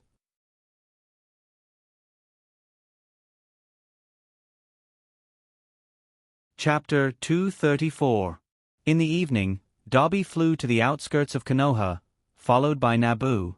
In order not to be too conspicuous, Naruto didn't let Dabi fly with Snake. Therefore, Snake was a little tired from climbing. After a full hour of climbing, they finally reached the top. The map was marked as Orochimaru's Laboratory Number 9. Naruto took over Snake's body through the spiritual link and scanned the surroundings with thermal vision. He didn't find anyone following him. Then, he took over Dabi's body. Dabi jumped down from the branch and pressed its paw on Snake's body. Snake's perception enchantment was triggered. Naruto's spiritual power and perception enchantment were linked together. This time, the surrounding scene became clearer. There was no one within a radius of 500 meters. At this point, Naruto began to approach the entrance of Orochimaru's laboratory. 1 kilometer away from where Naruto was, a hole? Could it be that he found the wrong location? Naruto verified the description of the location on the map one by one. Yes, Naruto thought of Orochimaru's snake clone. If he used the snake clone, Orochimaru could indeed enter from this hole. TSK. It's really hidden. At the same time, Naruto was looking forward to this laboratory even more. Dabi was left in place to keep watch. Naruto controlled Snake to drill into the snake hole. It was a long cave with many twists and turns, and there were many forks. It was like a maze. Naruto felt a little headache. This caution was a little too much. Fortunately, Snake's perception enchantment was still there. Naruto's elimination of the path was relatively simple. In this way, after shuttling through the ground for almost 100 meters, the cave finally came to an end. What greeted him was an electronic door. This was a good idea. Because it was an electronic door, there was no chakra's fluctuation, so it could avoid detection from the perception enchantment. 9-grid electronic lock. Naruto took out the scroll again and looked at it. He really found 6 numbers. 6 numbers, 9-grid electronic lock. Naruto couldn't help but think of an ATM. 6 numbers were entered in succession. Asterisk asterisk asterisk asterisk asterisk asterisk. With a click, the electronic lock popped out, revealing the snake hole behind it. Naruto controlled the snake to burrow in. At first, it was extremely narrow, but after walking for dozens of steps, it suddenly opened up, and it was pitch black. How comical! Under his perception barrier vision, this was a square-shaped house. There was a huge container that looked like a jar. It was empty inside, but it was unknown what it used to be. There was also the operating table. Naruto was familiar with it. He had seen it many times when he was in the hospital. Naruto looked at the model of the instruments. They were all quite new. 80% of the instruments used outside were still of the same model. And then there were the microscopes and so on. This was a house, and there was another one next door. Naruto controlled the snake to continue crawling inside. Different from the previous room, this room was an office. There were many words written on the 4 blackboards.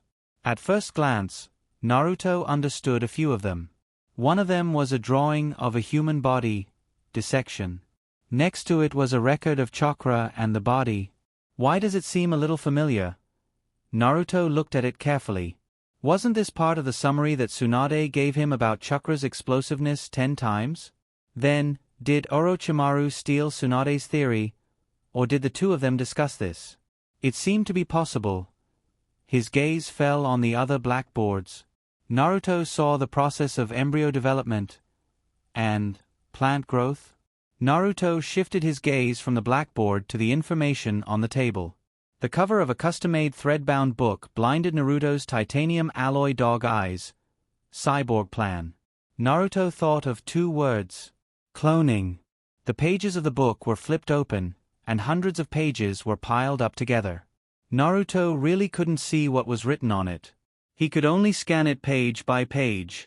Naruto guessed right. It was indeed cloning. There was also a record of the jaw-shaped instrument. It was a culture pool for cultivating experimental subjects. It was an incredible item. It was truly incredible. However, Naruto wasn't scared. Instead, He became more excited. He controlled Dobby to enter a frenzied scanning mode. After scanning 7 or 8 documents on the desk, he began to look through the drawers of the desk. Naruto found a diary. There were a total of 365 pages, corresponding to 365 days. There was a record of the progress of the experiment, as well as Orochimaru's thoughts. There were a total of 3 such notebooks, which meant 3 years. Naruto found the first one. The first one was not about cloning, but the cultivation of plants. Or rather, it was an observation diary. Orochimaru was inspired by how half a potato field would sprout into a brand new plant when buried in the soil. He determined that cells still had totipotency after differentiation, that is, they contained all the DNA as a whole. It took Orochimaru a year to study plants, and then he began to study organisms. Orochimaru wanted to confirm whether animal cells also had this kind of totipotency. Orochimaru transplanted the nucleus of the small intestinal epithelial cells of the vole into the egg cells without the nucleus and stimulated it to divide. As a result, he found that such egg cells could still develop into voles, proving that animal cells also had totipotency, and that the genetic material was in the nucleus. Then Orochimaru transplanted the nucleus of the small intestinal epithelial cells of the vole into the egg cells of the mother vole without the nucleus, and another vole produced a clone mouse, proving that the nucleus of highly differentiated adult cells also had the totipotency of differentiation and development. A year later, Orochimaru's eyes fell on human beings. He began the study of human cloning. It was recorded in the diary that he imagined using this method to cultivate countless spare bodies for himself and achieve immortality through reincarnation. The third year, the third diary, recorded the process of human cloning. He succeeded but also failed. He succeeded in making clones, but the lifespan of clones was too short. Orochimaru wanted to find the reason, but he failed. Then he turned his attention to other people. Since the lifespan of clones was short, then he should use the bodies of other people who already had the reincarnation path. At the end of the diary, there was a note: tangible things will eventually be destroyed, and only intangible things will be eternal. The method of immortality that belongs to me will be the selection of excellent vessels, and I will live forever in the world during reincarnation. Awesome. Naruto felt that he was right not to kill Orochimaru in the first place. Orochimaru should be included in the list of intellectual property rights protection in the world. Ridiculous. Then, should he try cloning? If he learned it, then he could use this method to cultivate real limbs for Gurney and the others. Was there anything in the world that Naruto didn't dare to do? Then, of course, he would try it. Naruto controlled the snake to tour the laboratory again. This time, Naruto seemed to see Orochimaru's figure walking through the room, constantly performing experiments. Genius. Compared with Orochimaru, Naruto felt that he was still too far behind. However, knowledge was always like this. It may take a long time to create it, but learning it, for Naruto, it was just a matter of following the records and experimenting. But there was still a problem. Naruto couldn't enter the laboratory with his body. It was easy to transform into a small animal, but the problem was, Naruto's chakra was sealed.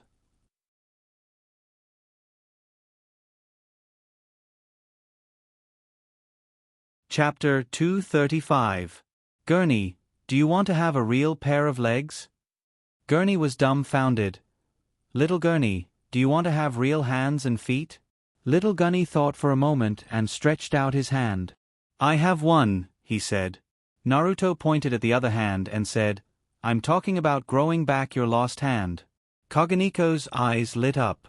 Perhaps the only one in the courtyard who didn't think Naruto was crazy was Kaganiko. Of course. Naruto, you have a way, don't you? Naruto patted Gurney's head and smiled. There will be one in the near future. Gurney jumped up and rubbed his head against Naruto's chest. Then, Naruto looked at Gurney. Do you want to have your own pair of arms? Gurney looked at Naruto seriously and asked, Have you solved the problem of touch? Naruto was stunned. Only then did he remember that Gurney's hope for artificial limbs was to have a sense of touch. He thought about it seriously and decided that real hands would definitely have a sense of touch. Therefore, he replied firmly, "Soon. Cloning. Something so interesting, I must give it a try." On the same day, Naruto threw out a new topic in his class: armor. It was a type of armor that covered the surface of the body and increased attack power, defense power, speed, and a series of comprehensive abilities. Why did he suddenly want to study this? Because after the cloning technology was developed and the organ cultivation technology matured, Gurney and the others would obtain real limbs. Then, the things that could increase combat power would not be limited to artificial limbs. This topic was very big and equally shocking. Hinata raised her hand and said, "Then, which topic should we study now?" Naruto was stumped by this question. The future was indeed infinitely beautiful, but human power was limited. Currently, there were 3 topics. The mechanical wings topic, the differentiation of the artificial limb system, which was the separation of bones and flesh, making it easier to upgrade, and the metal armor topic. First of all, the mechanical wings must be attached to the metal armor, so the metal armor must be at the front. Then, should the research on the differentiation of the prosthetic limb system be abolished? In a sense, once a real arm was developed, the artificial limb would lose its original function. However, Naruto felt that it was a pity to abolish it like this. That day, after Naruto proposed to split the system, the girls actively discussed it, and they had already implemented many good ideas. It would be a huge blow to their enthusiasm if they were to be crippled just like that. Then, were there any other uses for prosthetics? Other uses? Do I have to assemble a robot completely made of mechanical runes? Hilarious. Originally, Naruto just wanted to complain, but the moment this sentence appeared in his heart, he felt as if he had seen another sky. Wait a minute. Naruto forced himself to calm down as he was about to lose control. A robot didn't just need a body. It also needed an artificial intelligence system. He could create a body, but he couldn't create any intelligence. TSK. What a waste of such a good idea. Just as he was about to delete this idea from his mind, Naruto suddenly thought of something that could replace artificial intelligence. Shadow clone technique. If the machine was the body, and the doppelganger controlled it, Naruto felt that he couldn't control his brain anymore. Another negative idea appeared. Although this idea seemed good, if the doppelganger chakra was exhausted halfway and the machine wasn't recalled in time, wouldn't that be a joke? After all, to create a powerful robot, both the manpower and the material resources consumed were huge. Then, a solution popped up. He could mock the machine and then recall it with psychic runes. Damn. I'm 2F** King Smart. Then this plan would be called The Descent of Megatron. What the hell is the Descent of Megatron? Why not the Descent of Optimus Prime? It seems that the name Optimus Prime is not very elegant. Thinking about the Autobots. Then, should I add a transformation ability to the machine, such as a car, a motorcycle, a plane, a ship, or even a spaceship? Then, during a battle, I can transform and have a doppelganger take over the battle? Interesting. Then it's decided. The topic of artificial limb system differentiation continued. It was to prepare for the descent of Megatron in the future. Then, back to the original problem. The mechanical wings had to be mounted on the metal armor, so the metal armor had to be placed in front of the mechanical wings. The system differentiation of artificial limbs and the metal armor. Well, it would take some time for the cloning technology to be implemented, so I should continue to study the system differentiation of artificial limbs. But if it was like this, it was definitely impossible to continue staying in Woodleaf in the future. Because although Tsunade was good to him, and although Tsunade was Naruto's, but sometimes Naruto's words weren't omnipotent. If the daimyo of the Land of Fire had any ideas, he didn't even need to be so far away. Jiraiya wouldn't let him do as he pleased. New weapons meant an upgrade of the battle, and the upgrade of the battle meant more people would die. Although these armors were prepared for ninjas, there might be something like metal armor that could be used by ordinary people in the future. At that time, the battle in this world would be popularized by everyone. But, just because of the possible danger in the future, would he stop development? That would be absolutely stupid. Among other things, the Otsutsuki clan could be said to be alien creatures. If other alien creatures appeared in the future, with the current strength of this world, Naruto wasn't optimistic. Even if he took 10,000 steps back, would Naruto think so much? Funny, he would only pursue a more interesting life. In his words, what's the difference between not seeking death and being a salted fish? The elegant version, if you don't go crazy, we'll be old. So, hee. Naruto had a strange smile on his face. The girls in Naruto's classroom tilted their heads and looked at Naruto, who suddenly stopped talking and laughed foolishly. They all thought at the same time, is their sensei's brain broken again?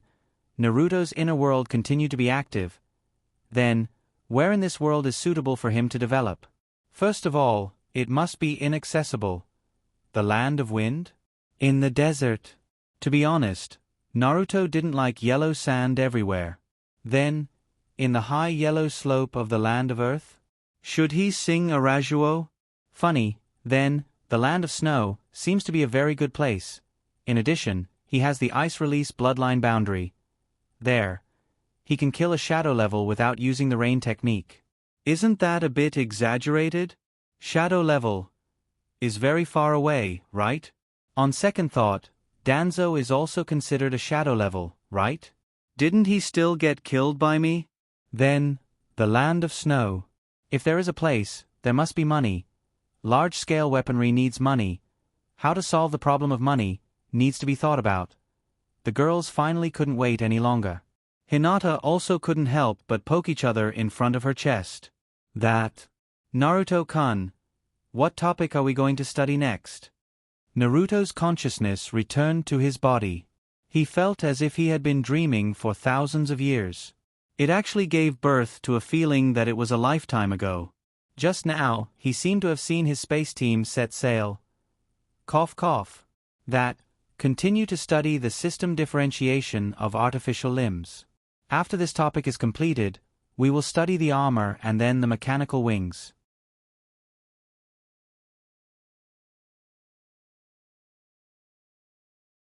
Chapter 236. The System Differentiation of the Prosthetic Limb. Naruto, who was passionate about scientific research, used only one day to determine the structure of the bone. Not just the arm, but the whole body. The others didn't quite understand. Later, they imagined who would lose other parts of their body in the future, and then they wouldn't have to study it anymore. Funny, the others didn't understand what happened next. Naruto drafted a large number of blueprints. Without using a pen, he directly used rune lines and ink to extend them on the paper. There was a humanoid metal monster. A four-wheeled car? Hinata had been to Snow Country and understood some of it. Those who had never been there only thought that it was an iron box with 4 wheels, and it was quite an exquisite box. In fact, Gurney wondered if it was a wheelchair for her. There were also things that flew in the sky and swam in the water. Naruto couldn't control himself, and the girls were confused. However, Big Fatty was very interested in it. He looked thoughtful, as if he had understood something. When the girls saw this, they put away the confusion on their faces and pretended to understand. Oh, so that's what it looks like. If you want to know what it looks like, don't ask me, ask Big Fatty. So, the next day, the mechanical bone structure was upgraded again. The overall upgrade allowed it to move and reassemble in a strange way. The girls still didn't understand, and Big Fatty's gaze became deeper. On the third day, Naruto sorted out the information. The blueprints were piled up to fill a 10-square-meter room. Then, Naruto realized that he seemed to have gone off track again. Now, he needed to study the prosthetic limb. On the fourth day, Naruto's thoughts returned to the right track and began to study the differentiation of the prosthetic limb system. Flesh? Flesh was a weapon between bone and skin. Naruto felt that he should skip it first. He wasn't in a hurry to study the weapon. There was no need to fight anyone now, and there was no need to produce it. So, he should study the skin first. Naruto wondered if he could fulfill Gurney's wish and establish a sensory system that could connect with nerve tissue and transmit the sense of touch on the basis of the skin. This topic had never been done before, so it was a little difficult. However, it wasn't a problem for Naruto. Although he didn't study it, he already had some ideas in his mind. For example, the medical ninjutsu, since chakra can be converted into electrons, it has the foundation to interact with nerves. This is because the conduction of the nervous system is the process of positive and negative charges conducting electric current. On the 5th day, the women began to calculate the bone structure that was compatible with Big Guani, Little Guani, and Big Guani. Naruto did a nerve conduction experiment. On the 5th night, Naruto thought of something. Although his idea was great, but, with just the few of them, their manpower was limited. Recruit and nurture new students? Now that the topic had been established, to be honest, Naruto had no intention of teaching new people. Then, Naruto came up with a bold hypothesis. Why don't we use dead people? What dead people? Edo Tensei. However, the Edo Tensei wasn't omnipotent. The Edo Tensei's body was possessed by another person's body, so there was a time limit. This could be understood as durability. That was why corpse coffins were kept fresh. What should he do? Why not give the Edo Tensei a new body, allowing the soul of the Edo Tensei to reside in a puppet or mechanical body? Would it work? He couldn't figure it out. Whether it would work or not, he would have to experiment to know. Guani is reading a book. Come here, I have a ninjutsu that I need you to cooperate with. Little Guani, who was holding Rolling Stone, brightened. What ninjutsu? Can I cooperate? Let Little Guani cooperate with the Edo Tensei? Not advisable. He explained, this ninjutsu is not suitable for children. Naruto didn't know that it would be better if he didn't explain. After explaining, Little Guani got the wrong idea, so she covered her mouth, turned around, and ran away. Little Guani tilted her head and looked at Naruto. Forgive her. She also got the wrong idea. However, Naruto's consciousness hadn't really returned to reality. He was still in a half-sleepwalking state. After calling Little Guani, he lowered his head and walked to his room in contemplation. Downstairs, Little Guani found Big Guani. Naruto, Gage asked Little Guani to study a ninjutsu that is not suitable for children. Big Guani was much calmer. He asked about the situation in detail and speculated, there are many reasons why it's not suitable for children. Before he could finish, Big Guani saw Naruto's figure walking down the corridor on the 2nd floor. That direction. It wasn't the indoor training ground, nor was it the outdoor area. It seemed to be the direction of Naruto's room. He muttered, that's the direction of Naruto's room. It can't be. Then, he saw Little Guani's wheelchair following behind. Big Guani and Little Guani looked at each other. They approached quietly. Spring walked out of the kitchen and saw the two of them acting like thieves. She couldn't help but ask, are you stealing something? Little Guani put her finger in front of her mouth and quietly made a gesture. She pointed upstairs and whispered, Naruto, Gage wants to do adult things with Guani. When she said that, the tone had completely changed. Spring's interest was piqued. She joined the group, but she didn't crouch or stand on tiptoe. She walked silently. Summer sensed the abnormality of the group and couldn't help but follow. And so, when Naruto and Little Guani walked into the room, 1, 2, 3, 4 little heads popped out from the corner of the room one after another. They squatted in the corner to eavesdrop. Inside the room, Naruto placed the prepared mice on the ground. Little Guani stared blankly at the mice on the ground. He was curious about what Naruto was going to do. However, one thing was certain. Naruto didn't look like he was going to do something bad. What bad things could a 12-year-old monk do? Looking at Naruto's bald head, Little Guani snickered in his heart. Let's establish a mental link. The mental link was established. Naruto handed the scroll of Edo Tensei to Little Guani and began to control the scroll to cast the spell. Outside the room, Little Guani whispered, "Why is there no sound?" As soon as she spoke, a scream came from inside. It sounded like a cat's cry. Little Guani's little face was red. She muttered to herself, So this is what Guani is like. Then, the cat's cry became louder and more rhythmic. Little Guani's face turned even redder. Big Guani also looked a little drunk. Chun had a serious look on his face, like an old scholar. In Xia's perception, she saw a mouse turn into a cat. Then, Gu and I teased the cat, and the cat meowed. What a magical ninjutsu! It could turn a mouse into a cat. Although Summer saw it, she was clearly not on the same wavelength. Inside the room, little Guani happily stroked the cat. Is this a real cat? It feels like a real one. Naruto's mouth twitched. Even if the cat was cute. Seeing a mouse turn into a cat, little Guani didn't feel scared at all. Instead, she stroked it so happily. Naruto was a little annoyed. To be honest, even if little Guani wasn't a girl, he couldn't bring himself to do it. Then, little Guani picked up the cat and sniffed it. Naruto's face twitched. When he opened the door, he saw the girls squatting in the corner. What the hell are you doing?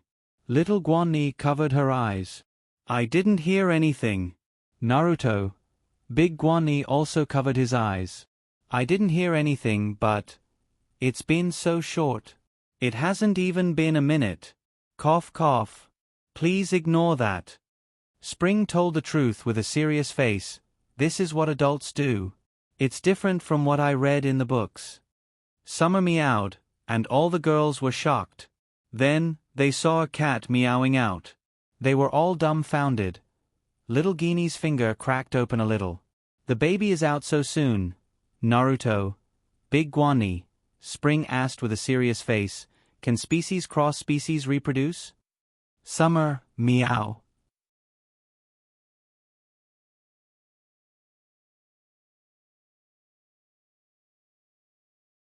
Chapter 237. Now that he had confirmed that he could control others to achieve the Edo Tensei, the next step was simple. He just had to find a vessel. It sounded simple, but, in a time of peace, it was also difficult. At this time, Naruto really hoped that someone would stand up to him, so that he could capture them and use them as a vessel. But, a cool breeze blew past, and the leaves rustled. Sparrows flew between the shadows of the trees and chirped. At a glance, the trees were green, the sky was blue, and the clouds were high and far away. It was truly a peaceful scene. At this time, a thought appeared in Naruto's mind.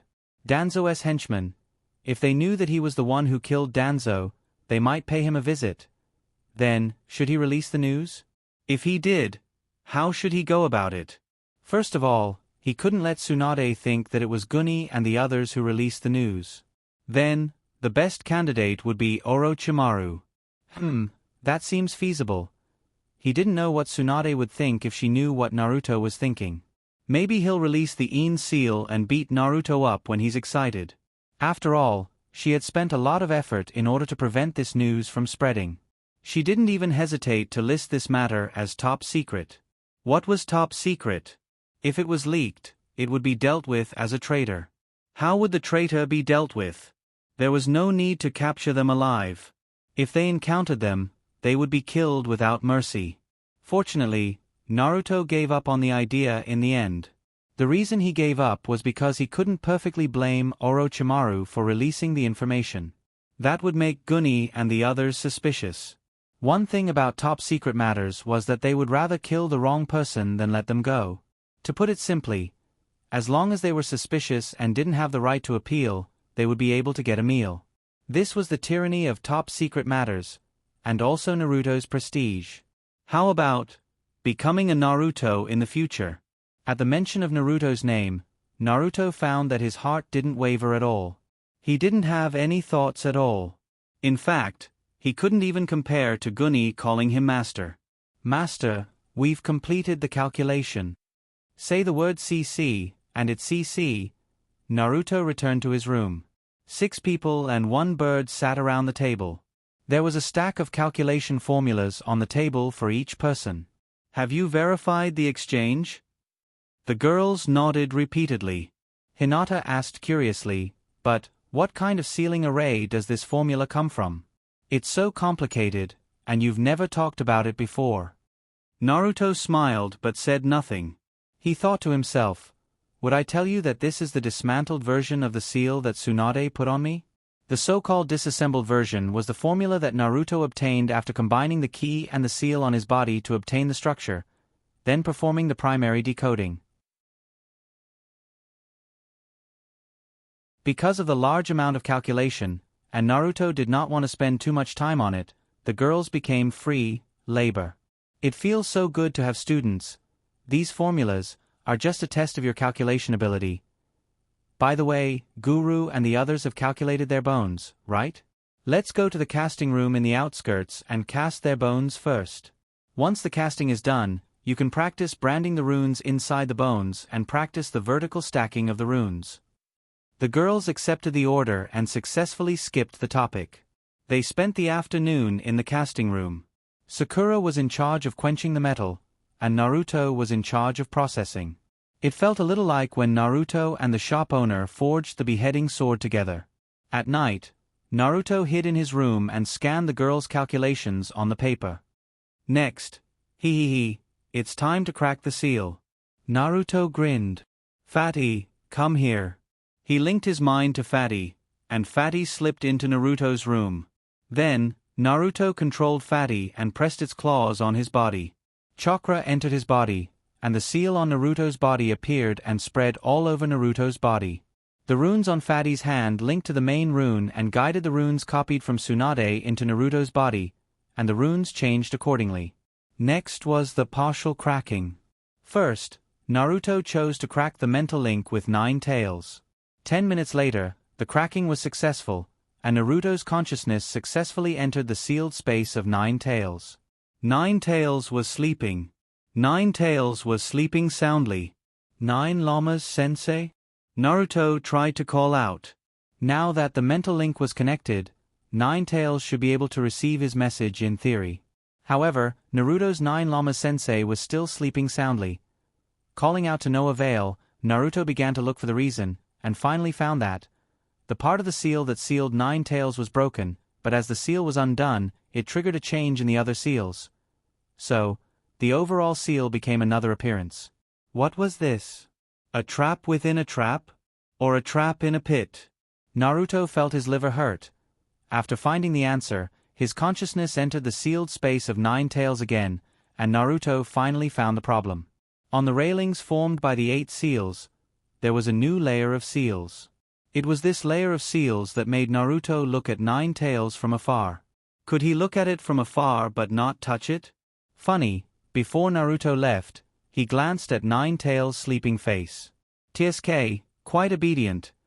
Naruto wanted to try what it felt like to touch Kyuubi. He didn't know which was softer, 9 tails' fur or rolling stones. After leaving 9 tails' sealed space, Naruto recorded the new type of seal on his body. He was going to continue giving the girls homework tomorrow. Big Fatty tilted his head and looked at the stack of straw papers on Naruto's bed.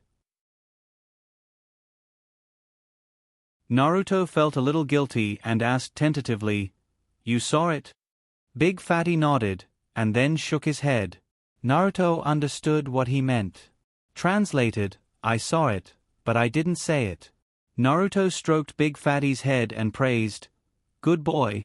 At the same time, just as Naruto cracked the first layer of the seal, the circle on Tsunade's hand changed shape and turned into a crescent moon.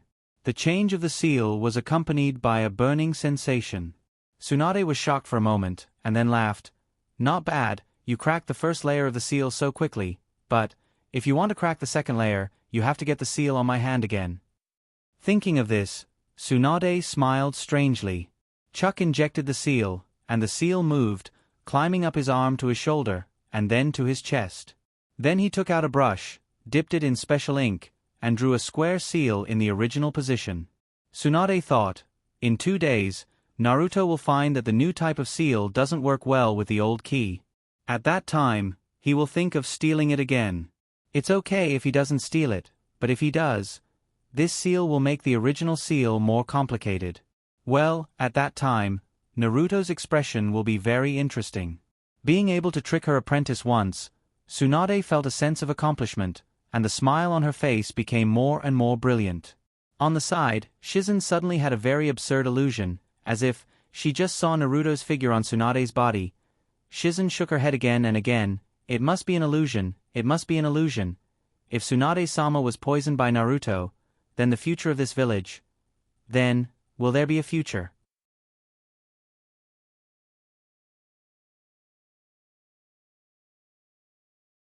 Chapter 238. However, what Tsunade didn't expect was that in the following week, Naruto didn't come looking for her. Could it be that her question stumped Naruto? No. To be precise, Naruto suddenly thought of something very stupid. Since he could borrow someone else's body to use the Edo Tensei, why couldn't he borrow someone else's body to use the cloning jutsu? Therefore, Naruto was no longer in a hurry to remove the seal on his body. Instead, he borrowed Guru's body to use the cloning jutsu and successfully infiltrated Orochimaru's laboratory number 9. In the laboratory, Naruto controlled Guru's clone to conduct experiments. Gunny became strangely quiet. Many of the interesting experiments that Gunny did not clap his hands and applaud. On the first day, Naruto was immersed in the experiments and didn't pay much attention. On the second day, he calmed down a little and noticed. Then, he held himself back from asking until today. Finally, Naruto couldn't take it anymore. Naruto put down the experiment in his hands. Guru, is there something on your mind? You haven't been in a good state for the past few days. Guru calmly shook her head and said, No, I'm not feeling well. Not feeling well. Naruto had an idea and blurted out, Is it your period? If it was the usual Guru, she would have teased Naruto. But today she calmly replied, No. Naruto didn't believe her. Guru definitely had something on her mind. She hadn't called him master for a week. Naruto suddenly missed the fake, but sweet and mushy, master. Naruto began to recall when Guru's attitude changed. She was fine before, until she entered this laboratory. Could it be that there's something in this laboratory? Could it affect Guru? Like a ghost? That can't be right. Wasn't Big Fatty quite happy? Then, could it be the laboratory itself? Guru. Could it be? Guru, are you afraid of injections? Guru's pupils suddenly dilated as if she heard something terrifying.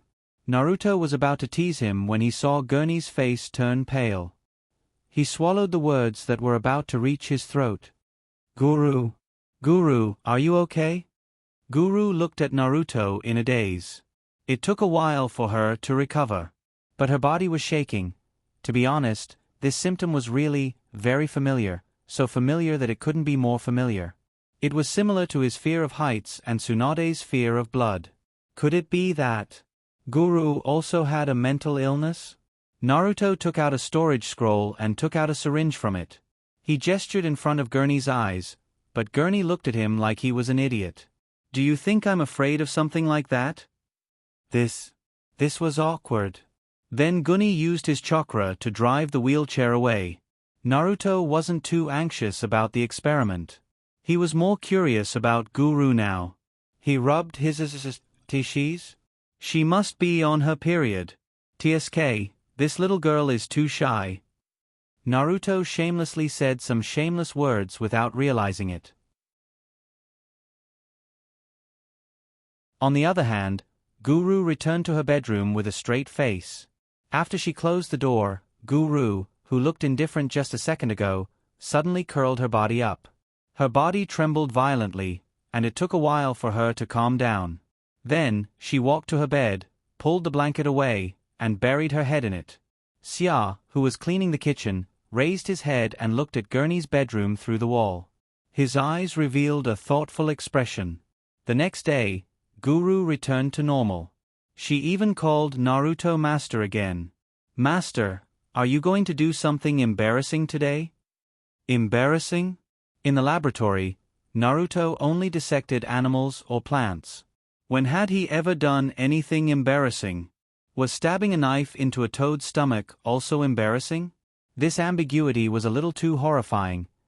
Hearing Naruto's voice, Cogni came over and covered her eyes with her fingers. Brother Naruto, didn't you say last time that you were innocent? Naruto's mouth twitched. I am indeed innocent. little Guru said in disbelief. But Guru said you did something embarrassing. Naruto rolled his eyes. You believe Guru's words? Are you stupid? Little Guru suddenly removed her hands from her eyes and thought about it seriously. Yeah, why did I believe Guru? I'm so stupid. Then, she ran over to Sister Xia's place to check on the delicious food she had made. She wanted to steal some food while she was at it. Master. Guru called out obediently. Naruto suddenly missed Guru, who had been silent for the past 2 days. Sigh. Humans were so emotional.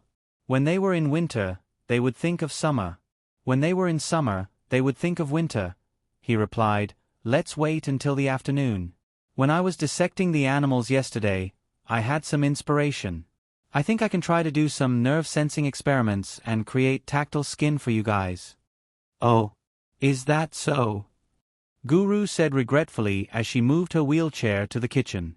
Naruto looked back at Guni's back and muttered to himself proudly. I told you it's my period. I'll go back and circle yesterday's date on the calendar. From now on, I'll take the initiative to stay away from Guni every few days. Remember who said that women during their period are the most unreasonable? Smart as I am. After breakfast, Naruto began his tactile experiment.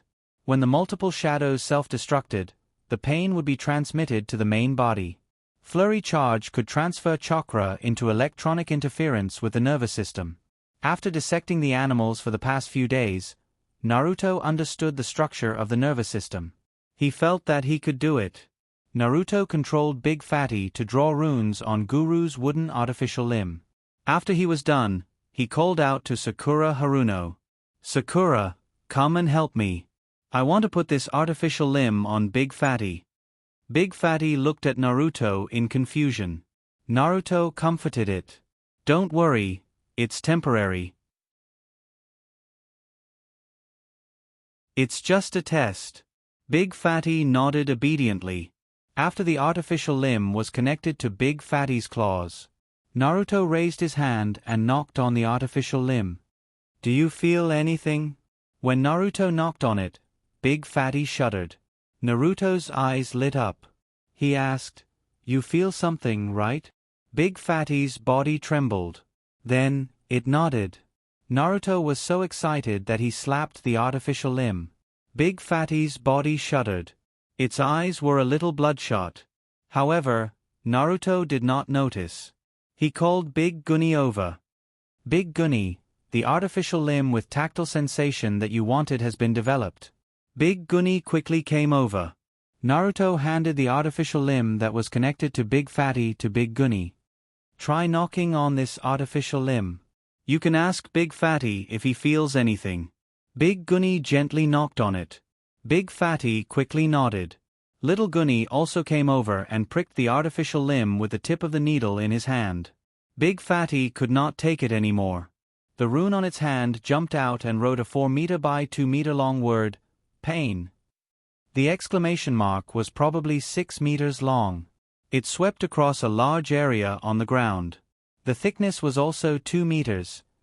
Naruto comforted it. If you feel pain, it means that it's a success. Then, the word on the ground changed. Boss, let the others try it. Naruto had the same intention, so he connected the artificial limb to Big Guni's hand.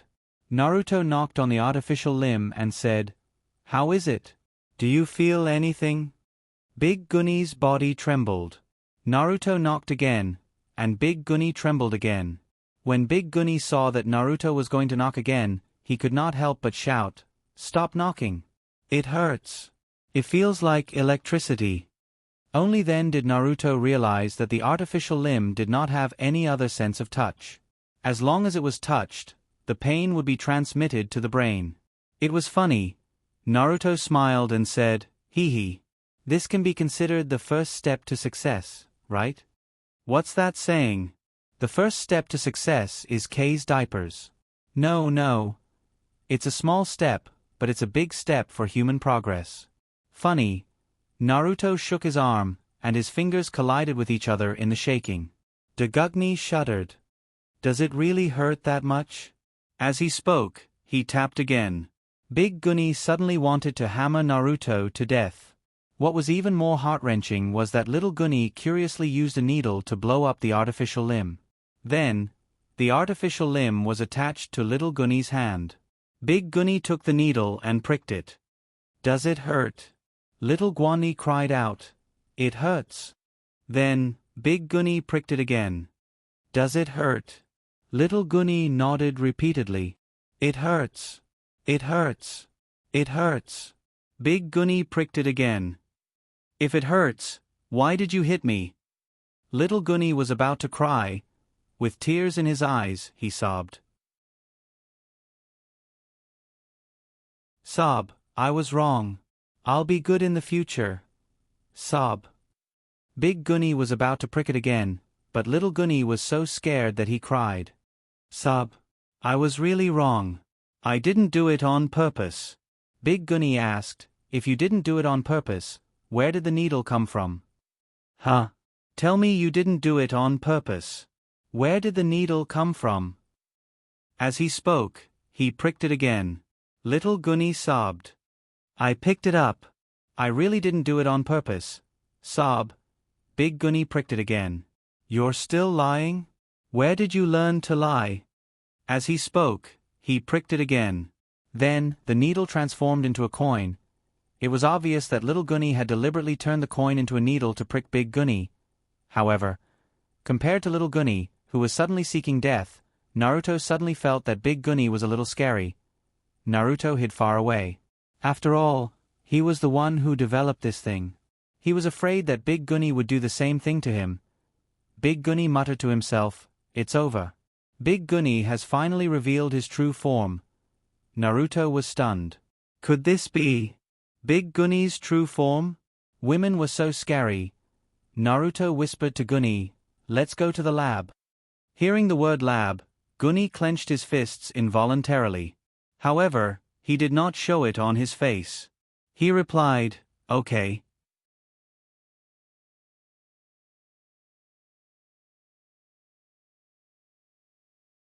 Chapter 239. Naruto controlled the doppelganger to conduct experiments in the laboratory.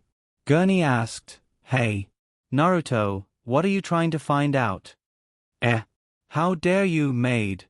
How dare you call my name? Could it be that Gurney's illness has been cured recently?" Naruto controlled the doppelganger as he replied, "Well, I'll tell you when I'm done with my research." I'll give Gurney and the others a big surprise then." In the shop owner's living room, Naruto did not notice that Gurney's expression was a little gloomy. The experiment went on for another hour.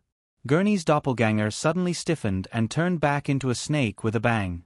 The chakra that Gurney had attached to the doppelganger had been used up. This was the end of the morning's experiment.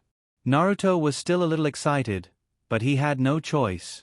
Not everyone in the world had an endless supply of chakra like him. His doppelganger could easily last for a few days. "Rascal, don't lie on the ground and play dead. Hurry up and crawl back. We still have experiments to do in the afternoon." Naruto urged the doppelganger through the mental link. The doppelganger lying in the laboratory stiffened and opened its eyes. Its originally cold snake eyes were now filled with resentment. For the past few days, the doppelganger had been going back and forth from the laboratory to the shop owner's house twice a day. Its biggest wish now was to find a quiet place to lie down for a while. However, such a small wish had become its biggest wish. Back then, should it have followed Silly Bird to Boss's side? The doppelganger started to doubt its life as a snake. Wouldn't it be better to be a salted fish quietly? In the past, it had been a little muddle-headed, catching voles for a living every day. However, at least it could sleep until it woke up naturally. Now, it had good food and a good place to live. It also had dreams and pursuits. Alright, for the sake of the rare steak and delicious fruit wine every day, I'll bear with it. Mumbling to himself, he twisted his body shamelessly, swaying from side to side as the Son of Heaven walked forward. At the same time, he began to hum the song that Boss would occasionally hum in his heart, "The same chicken, the same eggs, the same us. How did we become the source of infection?" From "I don't want to say I'm a chicken," to be honest, Shameless didn't really understand what the song was about. He just felt that the tune was very rhythmic and pretty good. That day, it was a beautiful day. His boss suddenly hummed this song, so Shameless Snake liked it and remembered it in his heart. Just as Snake Shameless was humming a strange tune in his heart and rushing back, Naruto once again began his research on the tactile system. There was still a big difference between the sense of touch and the sense of pain, so Naruto planned to study it seriously. It was just that Naruto didn't have chakra, so he couldn't try it himself. So, the innocent Rolling Stone was used as the big white rat. During this period of time, Rolling's intelligence was also rapidly increasing.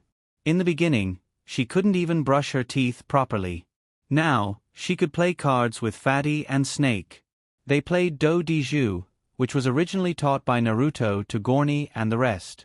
After all, the three sisters were just right. Later, the three little guys learned it, so when the sisters were not playing, they would borrow the cards to play a few rounds. Sakura Haruno, okay, the connection is successful. The prosthetic limb was successfully connected to Rolling Stone's body. Sakura Haruno returned to the girls to study the metal armor project. The first project was the system differentiation of the prosthetic limb. After studying the bone and branding it with the curse, it was temporarily put aside, waiting for Naruto's research on the tactile system. After all, there was no need to carry weapons now, so the prosthetic limb that was used for daily use only needed bone and flesh. After Sakura Haruno left, Naruto flicked the prosthetic limb. Does it hurt? Rolling Stone shivered and nodded repeatedly. Naruto nodded and changed the structure of one of the curse seals, so the connection between the tactile system and Rolling Stone was temporarily cut off. In short, Naruto set up a switch between Rolling Stone and the prosthetic limb for the sake of convenient debugging and research. Otherwise, he couldn't let Sakura do the surgery from the beginning again and again, right? That would be too cruel. After adjusting the curse seal again, Naruto turned on the switch again. He knocked. Does it still hurt? Rolling Stone shook its head. Naruto rubbed it again. Do you feel anything? Rolling Stone nodded with a comfortable expression. It was the same expression that Gorny showed when he rubbed it. Naruto's eyes lit up and guessed, very comfortable? Rolling Stone nodded again and again. Its whole body softened, and it squinted comfortably. So, it was a success? I really am a genius. Gorny, come here. The tactile system is a success. Gorny came over, but Gorny hid far away. However, it would still sneak a few glances at them from time to time. Look. Gorny. Rolling Stone is very comfortable, and it doesn't hurt anymore. Gorny cautiously tested it a few times, stroking or knocking on the prosthetic limb. After making sure that Rolling Stone did not cry out in pain, he finally felt relieved. How is it? Do you want to try it? Gorny nodded. Then, Sakura Haruno came over and cut off the prosthetic limb from Rolling Stone and connected it to Gorny's hand. Naruto held Gorny's prosthetic limb and asked, How is it? Can you feel my hand? Gorny's eyes lit up, and it nodded repeatedly in surprise. Then, Naruto stroked it and asked, How does it feel? As Naruto stroked it, Gorny's face gradually turned red, and a layer of goosebumps rose on his body. And he could not summon his strength. This feeling, how should he describe it? While Gorny was thinking, Naruto increased his strength and asked, Is it hard to say? Is it comfortable or uncomfortable? Is it hot or cold? Gorny replied, It's very comfortable, and a little hot. Naruto continued to rub the prosthetic limb. Be more specific so that I can record this structure. Gorny carefully felt it, and then could not help but snort. His voice was coquettish, and Naruto's blood could not help but speed up when he heard it. What's wrong? Does it hurt again? Gorny shook his head and said, It doesn't hurt. It's comfortable. Comfortable? How do you write this record? Is this what you call comfortable? Naruto continued to stroke it. Be more specific. Gorny narrowed his eyes. It feels very comfortable. My body is also a little hot. I really want to continue like this, but this feeling is so strange. I feel like I'm getting more and more unstable. It's so comfortable that I can't stand properly. Gorny leaned over. Really? Then, Gorny raised his hand and stroked the prosthetic limb. Gorny's narrowed eyelashes trembled. His face turned even redder. Naruto had an idea and thought of a possibility. Could it be that kind of feeling? Naruto was about to stop Gorny, but Gorny had already started to rub it. It was as if he was rubbing Gun. Then, there was a high and low moan in the hall. Naruto's blood vessels surged, and in an instant, he felt as if he had grown 10 years older. Gorny finally felt that something was wrong with his condition and called out, "Gorny, stop it." However, Gorny's brain was wrong again. He said to the other girls around him, "Come and try it too. This is the first time I found that rubbing the prosthetic limb is quite fun." And so, Naruto ran out. He could not stay in the room any longer. He needed to go outside and calm down. Naruto already knew the structure of this rune. The most important thing is, I'm not courting death again, am I? But this time, it's really not my fault. Who should I blame? Gorny. No matter what experiment I do in the future, I have to be careful of Gorny.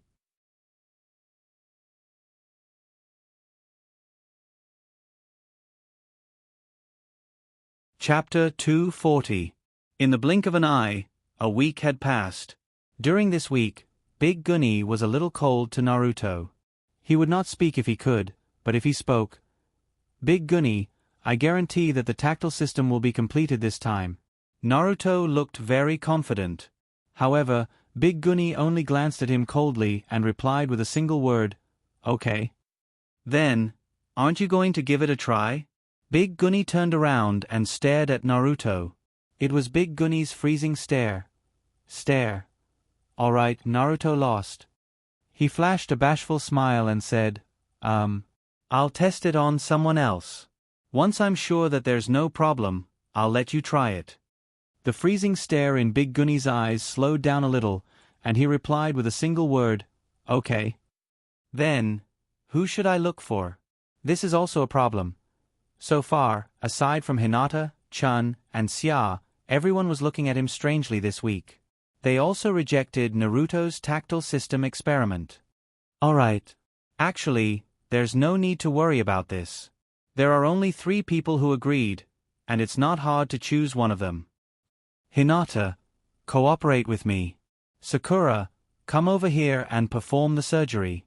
Hinata walked over and tapped her chest with her fingers. She whispered, Can I enter the room?" Hinata's face turned red, and she whispered, "I'm afraid here." There was no need for her to say it. Naruto knew that Hinata was afraid that things would develop into something like Big Gunny. Sigh. Where is the trust between people? There really was no problem with the experiment this time. After all, he had already tested it with Big Fatty, Rolling, and Shameless Snake. At this moment, a letter arrived at the door. It was delivered by a strange bird with 4 eyes. The seal of the envelope was sealed with red wax. There were not many people who delivered letters like this in this day and age. Even the famous people in the Fire Nation only sent letters in scrolls. Only commoners would use envelopes, and those who used envelopes, no one would use wax. It was too old and troublesome. Glue was very simple. The strange bird threw the letter on the ground and flew away. Naruto thought of another thing. The wood leaf base seemed to prohibit flying. This meant that only ninja summoned beasts were allowed to come and go as they pleased. The bird was strange, and so was the letter. Naruto walked to the front and picked up the letter on the ground. There were 2 hollow circles on the seal. There was a dot in the inner hollow circle, and the outer hollow circle had 3 symmetrical corners that pointed upwards. It looked like an eye, but also like a simple drawing of the rising sun. What was even stranger was that there was no signature on the letter. Naruto shouted, "Whose letter? By the way, could this be a greeting card?" Hilarious. Natsuya Sakuraji's voice came from the kitchen. It seems to be a letter from an unimportant guy. Master, you can choose to throw it away. Then she added, I'm cooking. The meaning was simple. I was cooking and didn't have time to read the letter because it wasn't that important. Naruto nodded and was about to throw the letter away, but he was curious about the seal on the letter and what was inside. He asked, Then, can I take a look inside? Summer replied, Yes, as you wish. Reading someone else's letter was bad behavior, but it was different with consent. Naruto tore the letter open. There was only a single piece of paper, a single sentence, and a signature. Hand over the 3 experimental subjects. It was from Hirako. Naruto didn't know who the 3 experimental subjects were, but with the name Hirako, it couldn't be that guy, could it? Perhaps they just had the same name? Naruto mentally linked with Xia, and at the same time, shared the scene in front of him with Xia. This Hirako, do you know him? Summer replied, I do. She replied that she knew him, not that she knew him. Did that mean that the 2 of them weren't familiar with each other? Naruto licked his lips and asked, Then, can I ask, what does this guy do? Summer replied, He's the leader of a mercenary group. He likes to explore ancient ruins and collect information on special bloodline limits. Naruto's lips twitched. That meant that this Hirako was the Hirako he knew. Big Boss. Wood Leaf's defector ninja, who researched the forbidden technique Onigiri Jutsu that could devour bloodline limits. In the original world, before he was killed by Naruto, he had fused 4 bloodline limits. If he hadn't been so stupid as to eat the futon shuriken like candy, he would have been a man, or a woman. Naruto didn't know much about Hirako's gender. Naruto continued asking, then the 3 experimental subjects written on the letter wouldn't be Gunny and the others, right? Summer replied, That should be the case. Naruto suddenly felt a sharp pain in his liver. He had thought that he would be able to do some research after scolding Danzo. Was he supposed to scold Hirako now? Moreover, he couldn't use chakra. How was he supposed to scold Hirako? Hirako was a guy who had 4 bloodline limits. Also, a mercenary organization. A mercenary organization in this world. Naruto's heart skipped a beat. Summer, that mercenary organization, wouldn't be an underground market, right? Summer paused for a moment before asking in surprise. Master knows about the underground market? Naruto's heart skipped a beat, and he asked, Did I hit the nail on the head? If Hirako was the leader of the underground market, then, things wouldn't be fun. Summer continued to pick vegetables. You can say that. He's also a member of the underground market, but the mercenary organization I mentioned is an organization he created himself. A member? So Hirako wasn't the leader of the underground market? Naruto heaved a sigh of relief. He paused for a moment before asking, But, Summer, is it all right for you to tell me this? Summer asked curiously, What's the problem? Naruto replied, Something like confidentiality. Summer smiled. If it's Master, of course it's fine. She suddenly felt so warm inside. As for why he was asking Summer, it was because this letter was obviously for Summer, or Spring. Either way, it was for both of them. Little Gunny came over. Brother Naruto, whose letter is this? What does it say? Should he show it to little Gunny? Or, this might be a good opportunity to lay all his cards on the table. This so-called laying all his cards on the table was not a ploy, but rather, it was time to ask about Gunny's identity. Originally, it didn't matter if Naruto didn't ask or not. He didn't care, but now that Hirako was involved, Naruto showed the letter to little Gunny, but little Gunny blinked cutely as if he didn't understand anything. Big Gunny was currently avoiding Naruto, and Gunny was also a little cold. Naruto's liver was hurting. He suddenly realized that his status in the family was slipping, and it was slipping faster than Napoleon's Waterloo. Gunny, come over and take a look at this letter. Gunny used chakra to move his wheelchair over. With just a glance, Gunny's hair stood on end. Chakra went berserk uncontrollably, and a scorching wave of fire swept towards Naruto. Everything happened too quickly, and Naruto did not expect Gunny to suddenly attack him. Naruto's physical strength exploded, and he retreated in a flash. A coin suddenly unfurled and blocked Gunny's fire. Gunny shouted, "Get out of my way!" Little Gunny stood in front of Naruto. At the same time, Summer appeared behind Gunny and unsheathed his sword to slash at Gunny. "You dare to attack in front of me? Seems like you're prepared to die." Gunny's wheelchair suddenly twisted and turned into an iron ball, wrapping Gunny in it. Ding! The sword was blocked. At the critical moment, Little Gunny stepped in to protect Gunny. Summer looked at Little Gunny expressionlessly and said calmly, "Do you want to die too?" This level of defense. Summer's chakra erupted, and the aura it produced froze the air in the room. It felt like an invisible hand was on everyone's throat. "It's not enough." The sword slashed down. Naruto shouted at Summer through their spiritual link, "Stop!" Xia's sword stopped. The metal wall had already been sliced open, leaving behind a long opening. Fortunately, the wall did not fall, and Gunny should be fine. "I think there's a misunderstanding here. Everyone, calm down and sit down to talk, okay?" Everyone stopped, and Little Gunny burst into tears.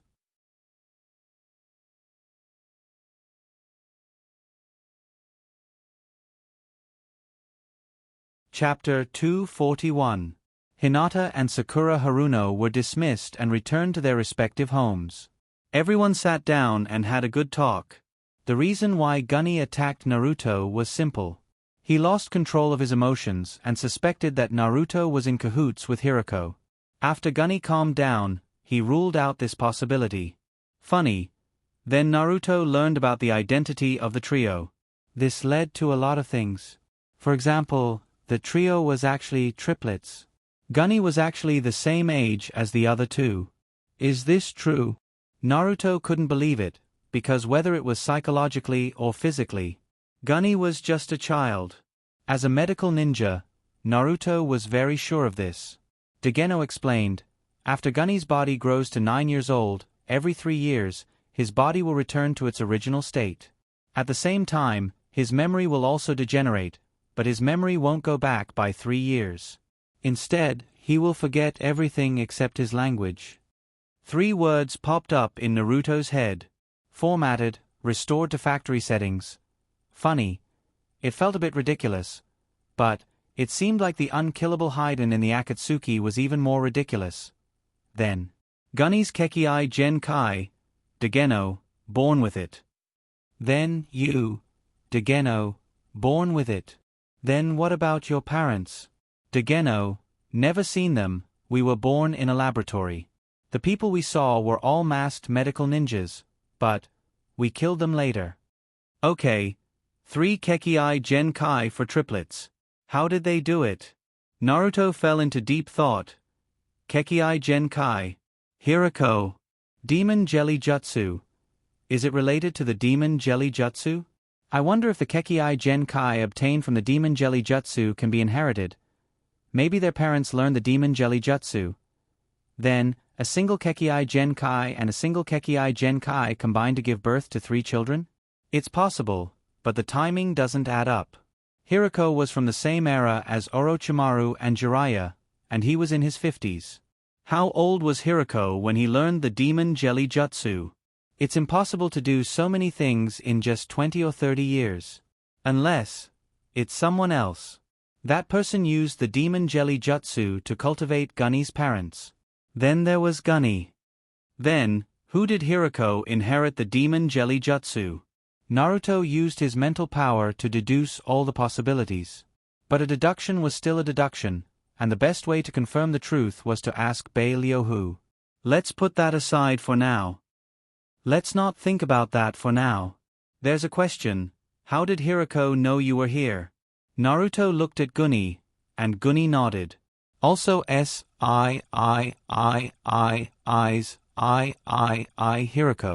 Naruto looked at Gunny, Big Gunny, and Little Gunny. The two of them nodded again.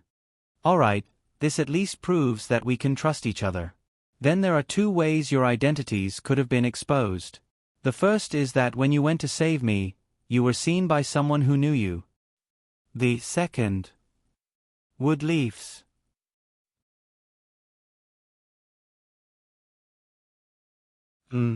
At least Naruto knew that Jiraiya had found out Gunny's identity.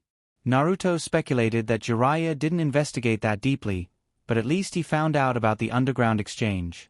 But did he sell Gunny's information to the underground exchange?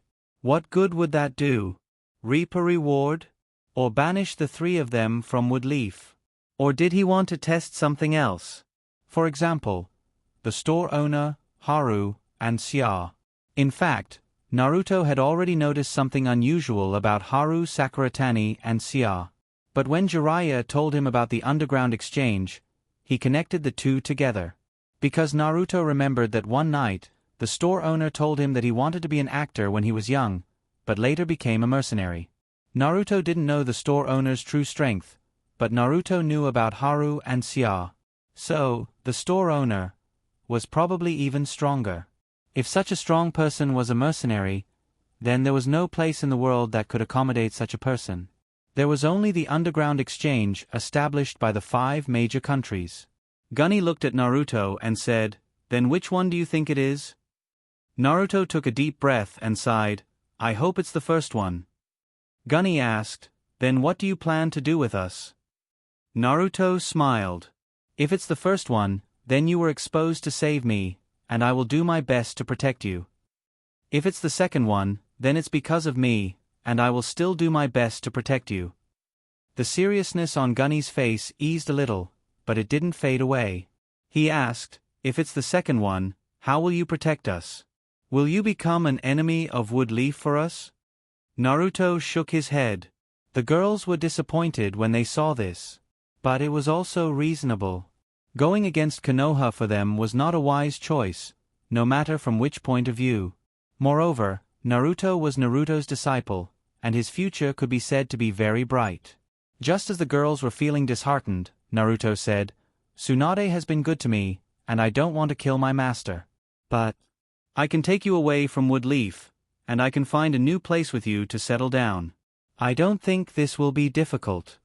The girls were stunned, and 2 words suddenly popped up in their minds: elope. Gunny smiled through her tears and ran over to Naruto. "Brother Naruto is the best." Naruto patted Cogni's head. Cogni had been crying ever since she was scared by Summer. Gunny said in disbelief, "You'll leave Woodleaf for us?" Naruto explained, "Actually, leaving Woodleaf is only a matter of time. The things we're researching, I think you can feel the impact these things will have on the war. Woodleaf and the Fire Nation, as long as they know about it, they won't let us research in peace. And I can't stop my research just to follow their wishes, or I'll be captured and locked in a small black room to research for one faction. So, it's very necessary to find a safe and stable place." The girls exchanged glances, and the atmosphere became much more relaxed. At this time, Xia said, "You don't have to leave, as long as I'm here, that guy won't be able to touch you." Naruto replied, "Then we'll have to trouble Sister Xia to protect us for a year. It's indeed too early to leave." Xia looked at Naruto. "Are you leaving after a year? Then I won't be able to leave with you." Naruto smiled. "It's okay, I'll have a way to protect myself after a year." Xia felt somewhat anxious, but she did not know why she was so anxious. It was a strange feeling. This had never happened before. If Naruto did not need her protection, then leaving was a matter of course, right? What was there to be anxious about? At this time, Naruto looked at Gurney and apologized. "I'm sorry, I didn't know you had that kind of past. That laboratory must have made you very uncomfortable, right? I'll have Xia cooperate with me tomorrow." Gurney looked at Naruto and asked again, "Then what do you want to research?" Naruto smiled. "I asked you if you want to have a real pair of legs, right? I also asked Big Gurney if you want to have real arms, and Little Gurney. I think I have a way to fulfill your wishes. I just need a bit of time. At the same time, 1 kilometer away, Hinata rolled her eyes and imitated Naruto's mouth, trying to guess what Naruto was saying. She muttered to herself, "After a year, Naruto-kun will leave." Hinata clenched her fists tightly, not knowing what she was thinking. Hinata did not notice that when she retracted her gaze, Xia had glanced in her direction.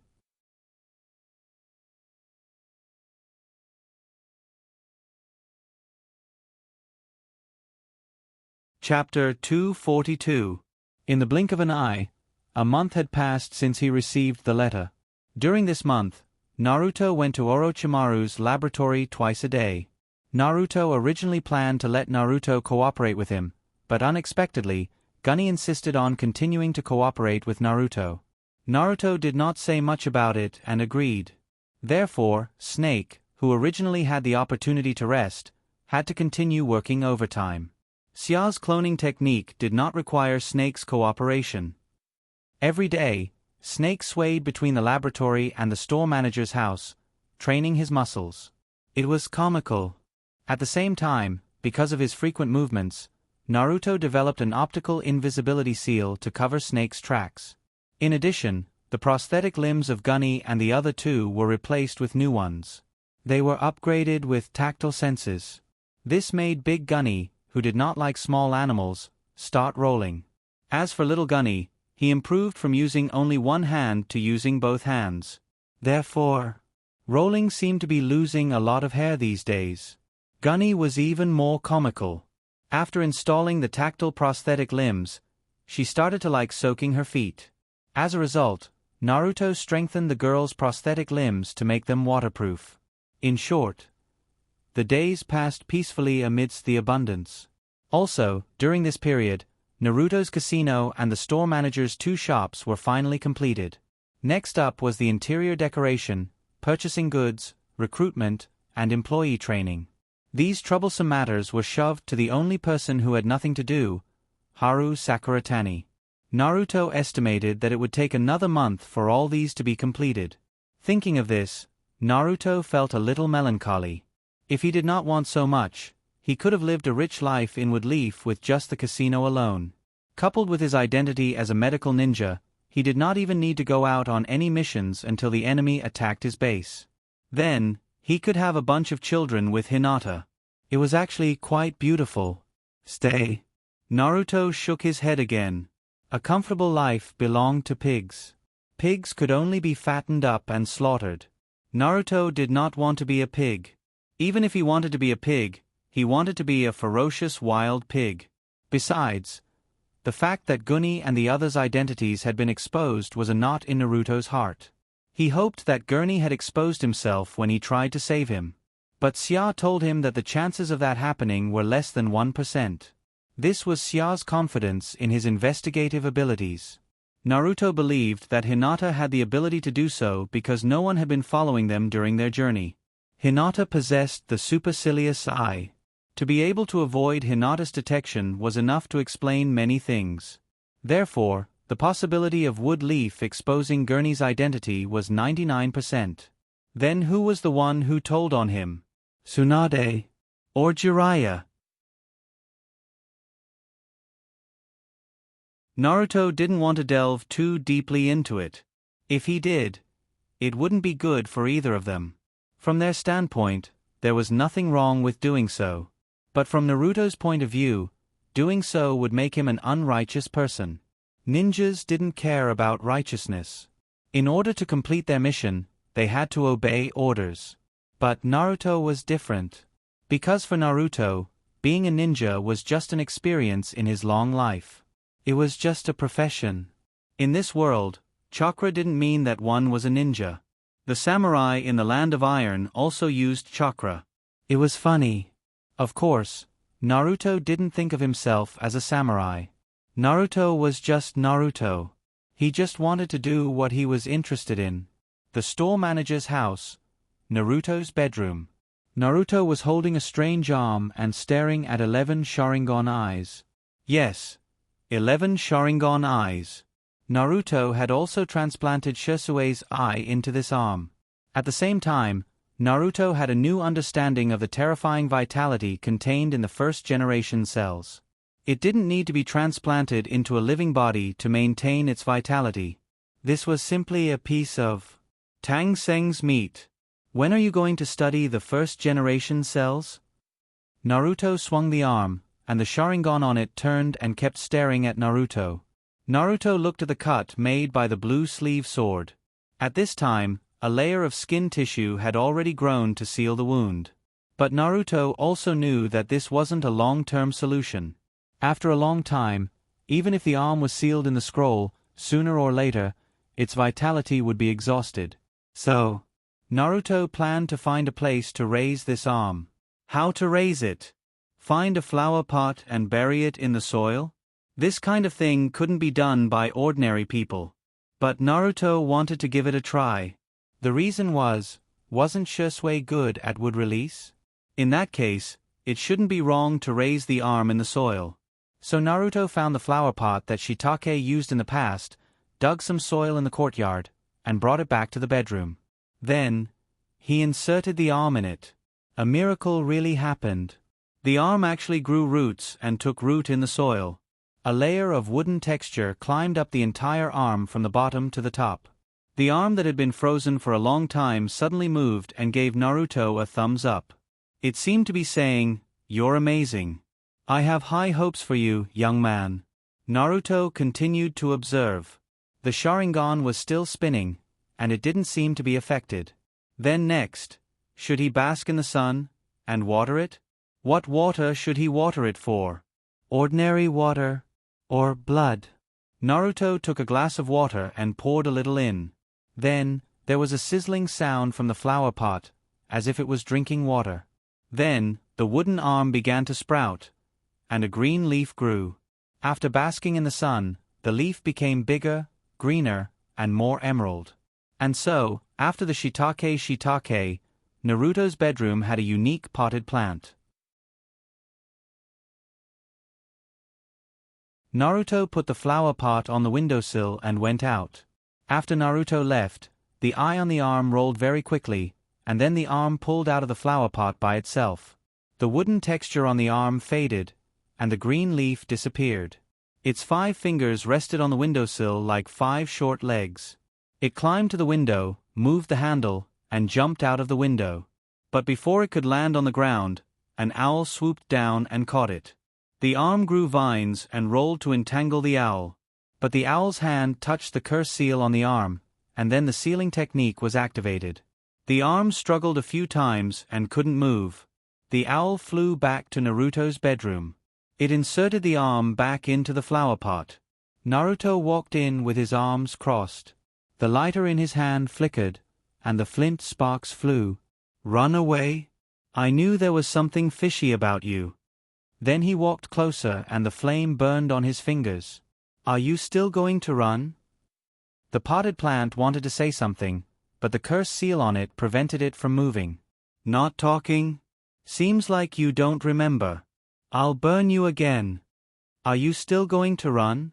"Burn, burn, burn." Then, the Sharingan on the arm began to cry. It actually cried. Funny. Naruto cleared his throat. "Well, since you cried and begged for mercy today, I'll let you go. If I catch you again, I'll throw you to the bottom of the pot and burn you as firewood." After teasing it for a while, Naruto found the first-generation cells to be quite interesting. "After I'm done with cloning and grow the arms of Gorny and the others, I'll study you." Just yesterday, Naruto had successfully grown a human ear on the back of a mouse. The ear was still very small and hadn't grown yet. Naruto planned to observe it for a while. After confirming that there were no mistakes, he began to grow the arms and legs of Gorny and the others. What kind of cultivation would be a problem? It was impossible to grow a human arm on the back of a mouse. At the very least, it would be malnourished. Thinking about malnourishment, Naruto poured a large glass of water into the flower pot and said, "Drink more.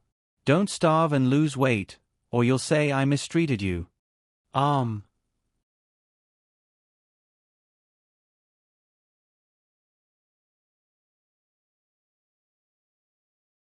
Chapter 243. After the ninja shop, themed pastry shop, and casino were completed, those who received artificial limbs would have jobs. But before they started working, Naruto gave them a systematic service training. They were told to face every customer with a positive, optimistic, and full smile. Before the training began, Naruto gave a speech: work and personal life must be separated. You cannot let your personal mood affect your work. That would be very irresponsible to your customers. At the same time, you should not let your work affect your personal mood. Because punishing yourself with other people's mistakes is a very foolish thing to do. Remember, at work, smiling is just an expression. It has nothing to do with happiness. This is a professional service concept. Because at work, you don't represent yourself, but our brand. And in life, you can laugh or cry if you want. Even if you're unhappy, you can beat them back, as long as you can afford the medical fees. But at the same time, we have a blacklist for customers who are really unreasonable. Once confirmed, we can ban them from using our services. Similarly, we will also set up a customer complaint box. Your customers will rate your service. Those who perform well will be rewarded, and those who perform poorly will have their wages reduced. Well, that's all for now. Next, your instructor will give you a 1-month training. Naruto stepped down from the stage. Halfway through, he turned back. Seriously, there should be applause here. And so, a round of applause rang out. Naruto stepped down from the stage, satisfied. Tsunade was pleasantly surprised. Not bad. It feels like he's doing it. Naruto said smugly, that's called having an aura. But soon, the crowd became restless. Naruto looked over. It turned out that someone wanted to challenge Gunny. Previously, there were a dozen people who didn't want to live like ordinary people and wanted to return to their old jobs. At that time, Naruto said that as long as they defeated Gunny, everything would be fine. Those people were now shouting that they wanted to challenge Gunny. Gunny looked at Naruto. Naruto said casually, "Don't be too harsh. These are all future excellent employees." Naruto's words undoubtedly stabbed the self-esteem of some people. Then, a competition of strength took place. The winner was, without a doubt, Gunny. Tsunade smiled and said, "Their strength is not bad, but defeating that girl is too high a challenge." Naruto asked, "Sister Tsunade wants to recruit these people?" Tsunade pinched Naruto's face. "That depends on what you think. After all, if they really go to the battlefield, their current prosthetic limbs will be their biggest obstacle. Only if you put them in combat-type prosthetic limbs will they be qualified." Then he added, "Recently, the Wood Palace has been short of manpower. There are some less dangerous missions that they can do." Naruto raised his eyebrows.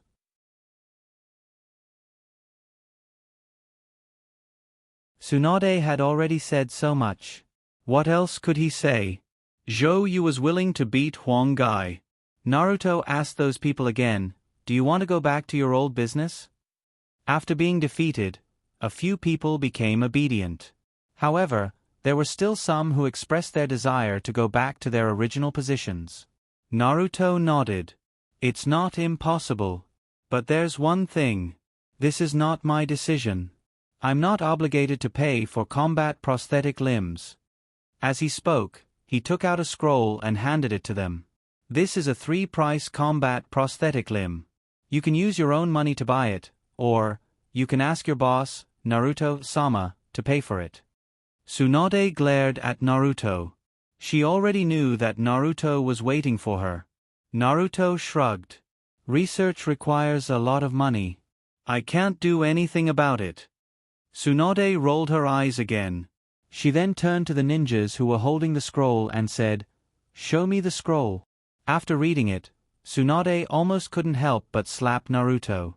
First class combat prosthetic limb, 10 million Ryo. Second class combat prosthetic limb, 8,000,000 third class combat prosthetic limb, 5,000,000. Tsunade felt that Naruto was robbing her of her money. It's a blatant robbery. She couldn't help but say, "Are you crazy?" Naruto rolled his eyes and said, Tsunade-san, although you are my sister and my sensei, you'd better read the details of the material cost. The cost of the materials used for each type of combat prosthetic limb will be marked. At the same time, there are also many project funds for my personal research. Those are the results of my life's research. They are definitely worth this price. It was indeed the result of his life's research. Some of them even cost his reputation, such as the touch system. That was something that had only come out after experiencing many inhumane failures. For this, Big Gunny still hasn't completely forgiven him. Tsunade looked at the details. Naruto suggested, in addition, there is a second plan below. In Plan 2, Woodleaf will provide the materials directly. This way, the material cost can be omitted. We only need the handicraft fee and the patent fee. Plan 2, First Class Combat Prosthetic Limb. 5 million Ryo Second Class Combat Prosthetic Limb. 4 million Ryo Third Class Combat Prosthetic Limb. 2,500,000 Ryoan. There was also a strange smiley face drawn by Naruto behind the 2,500,000 Ryo. Tsunade glanced at it and felt that it was also expensive. Naruto continued, there is a third plan if you're not satisfied. Plan 3 is that there are only handicraft fees and no patent fees. The corresponding patent won't be used for the prosthetic limb. Or, Woodleaf can provide the patent. Simply put, if Woodleaf can also research the curse seal that I researched, I'm willing to provide my services for free. Tsunade looked down. Plan 3, First Class Combat Prosthetic Limb, 2,500,000 Ryo, strange smiley face, Second Class Combat Prosthetic Limb, 2 million Ryo Third Class Combat Prosthetic Limb, 1,250,000 Ryo. Tsunade felt that it was even more expensive. She massaged her temples and put away the scroll. I'll take this back and study it. I'll give you an answer tomorrow. After that, come to my house. There's something I need to tell you. So, 10 minutes later, Naruto followed Tsunade to Tsunade's house. Naruto's heart was a little hesitant. Could it be that Tsunade was angry and wanted to kidnap him? After arriving at Tsunade's house and closing the door, Tsunade asked, "Today, I want to talk to you about the three girls."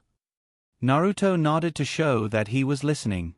Tsunade continued, "Do you know their identity?" This sentence seems to have been said by Jiraiya.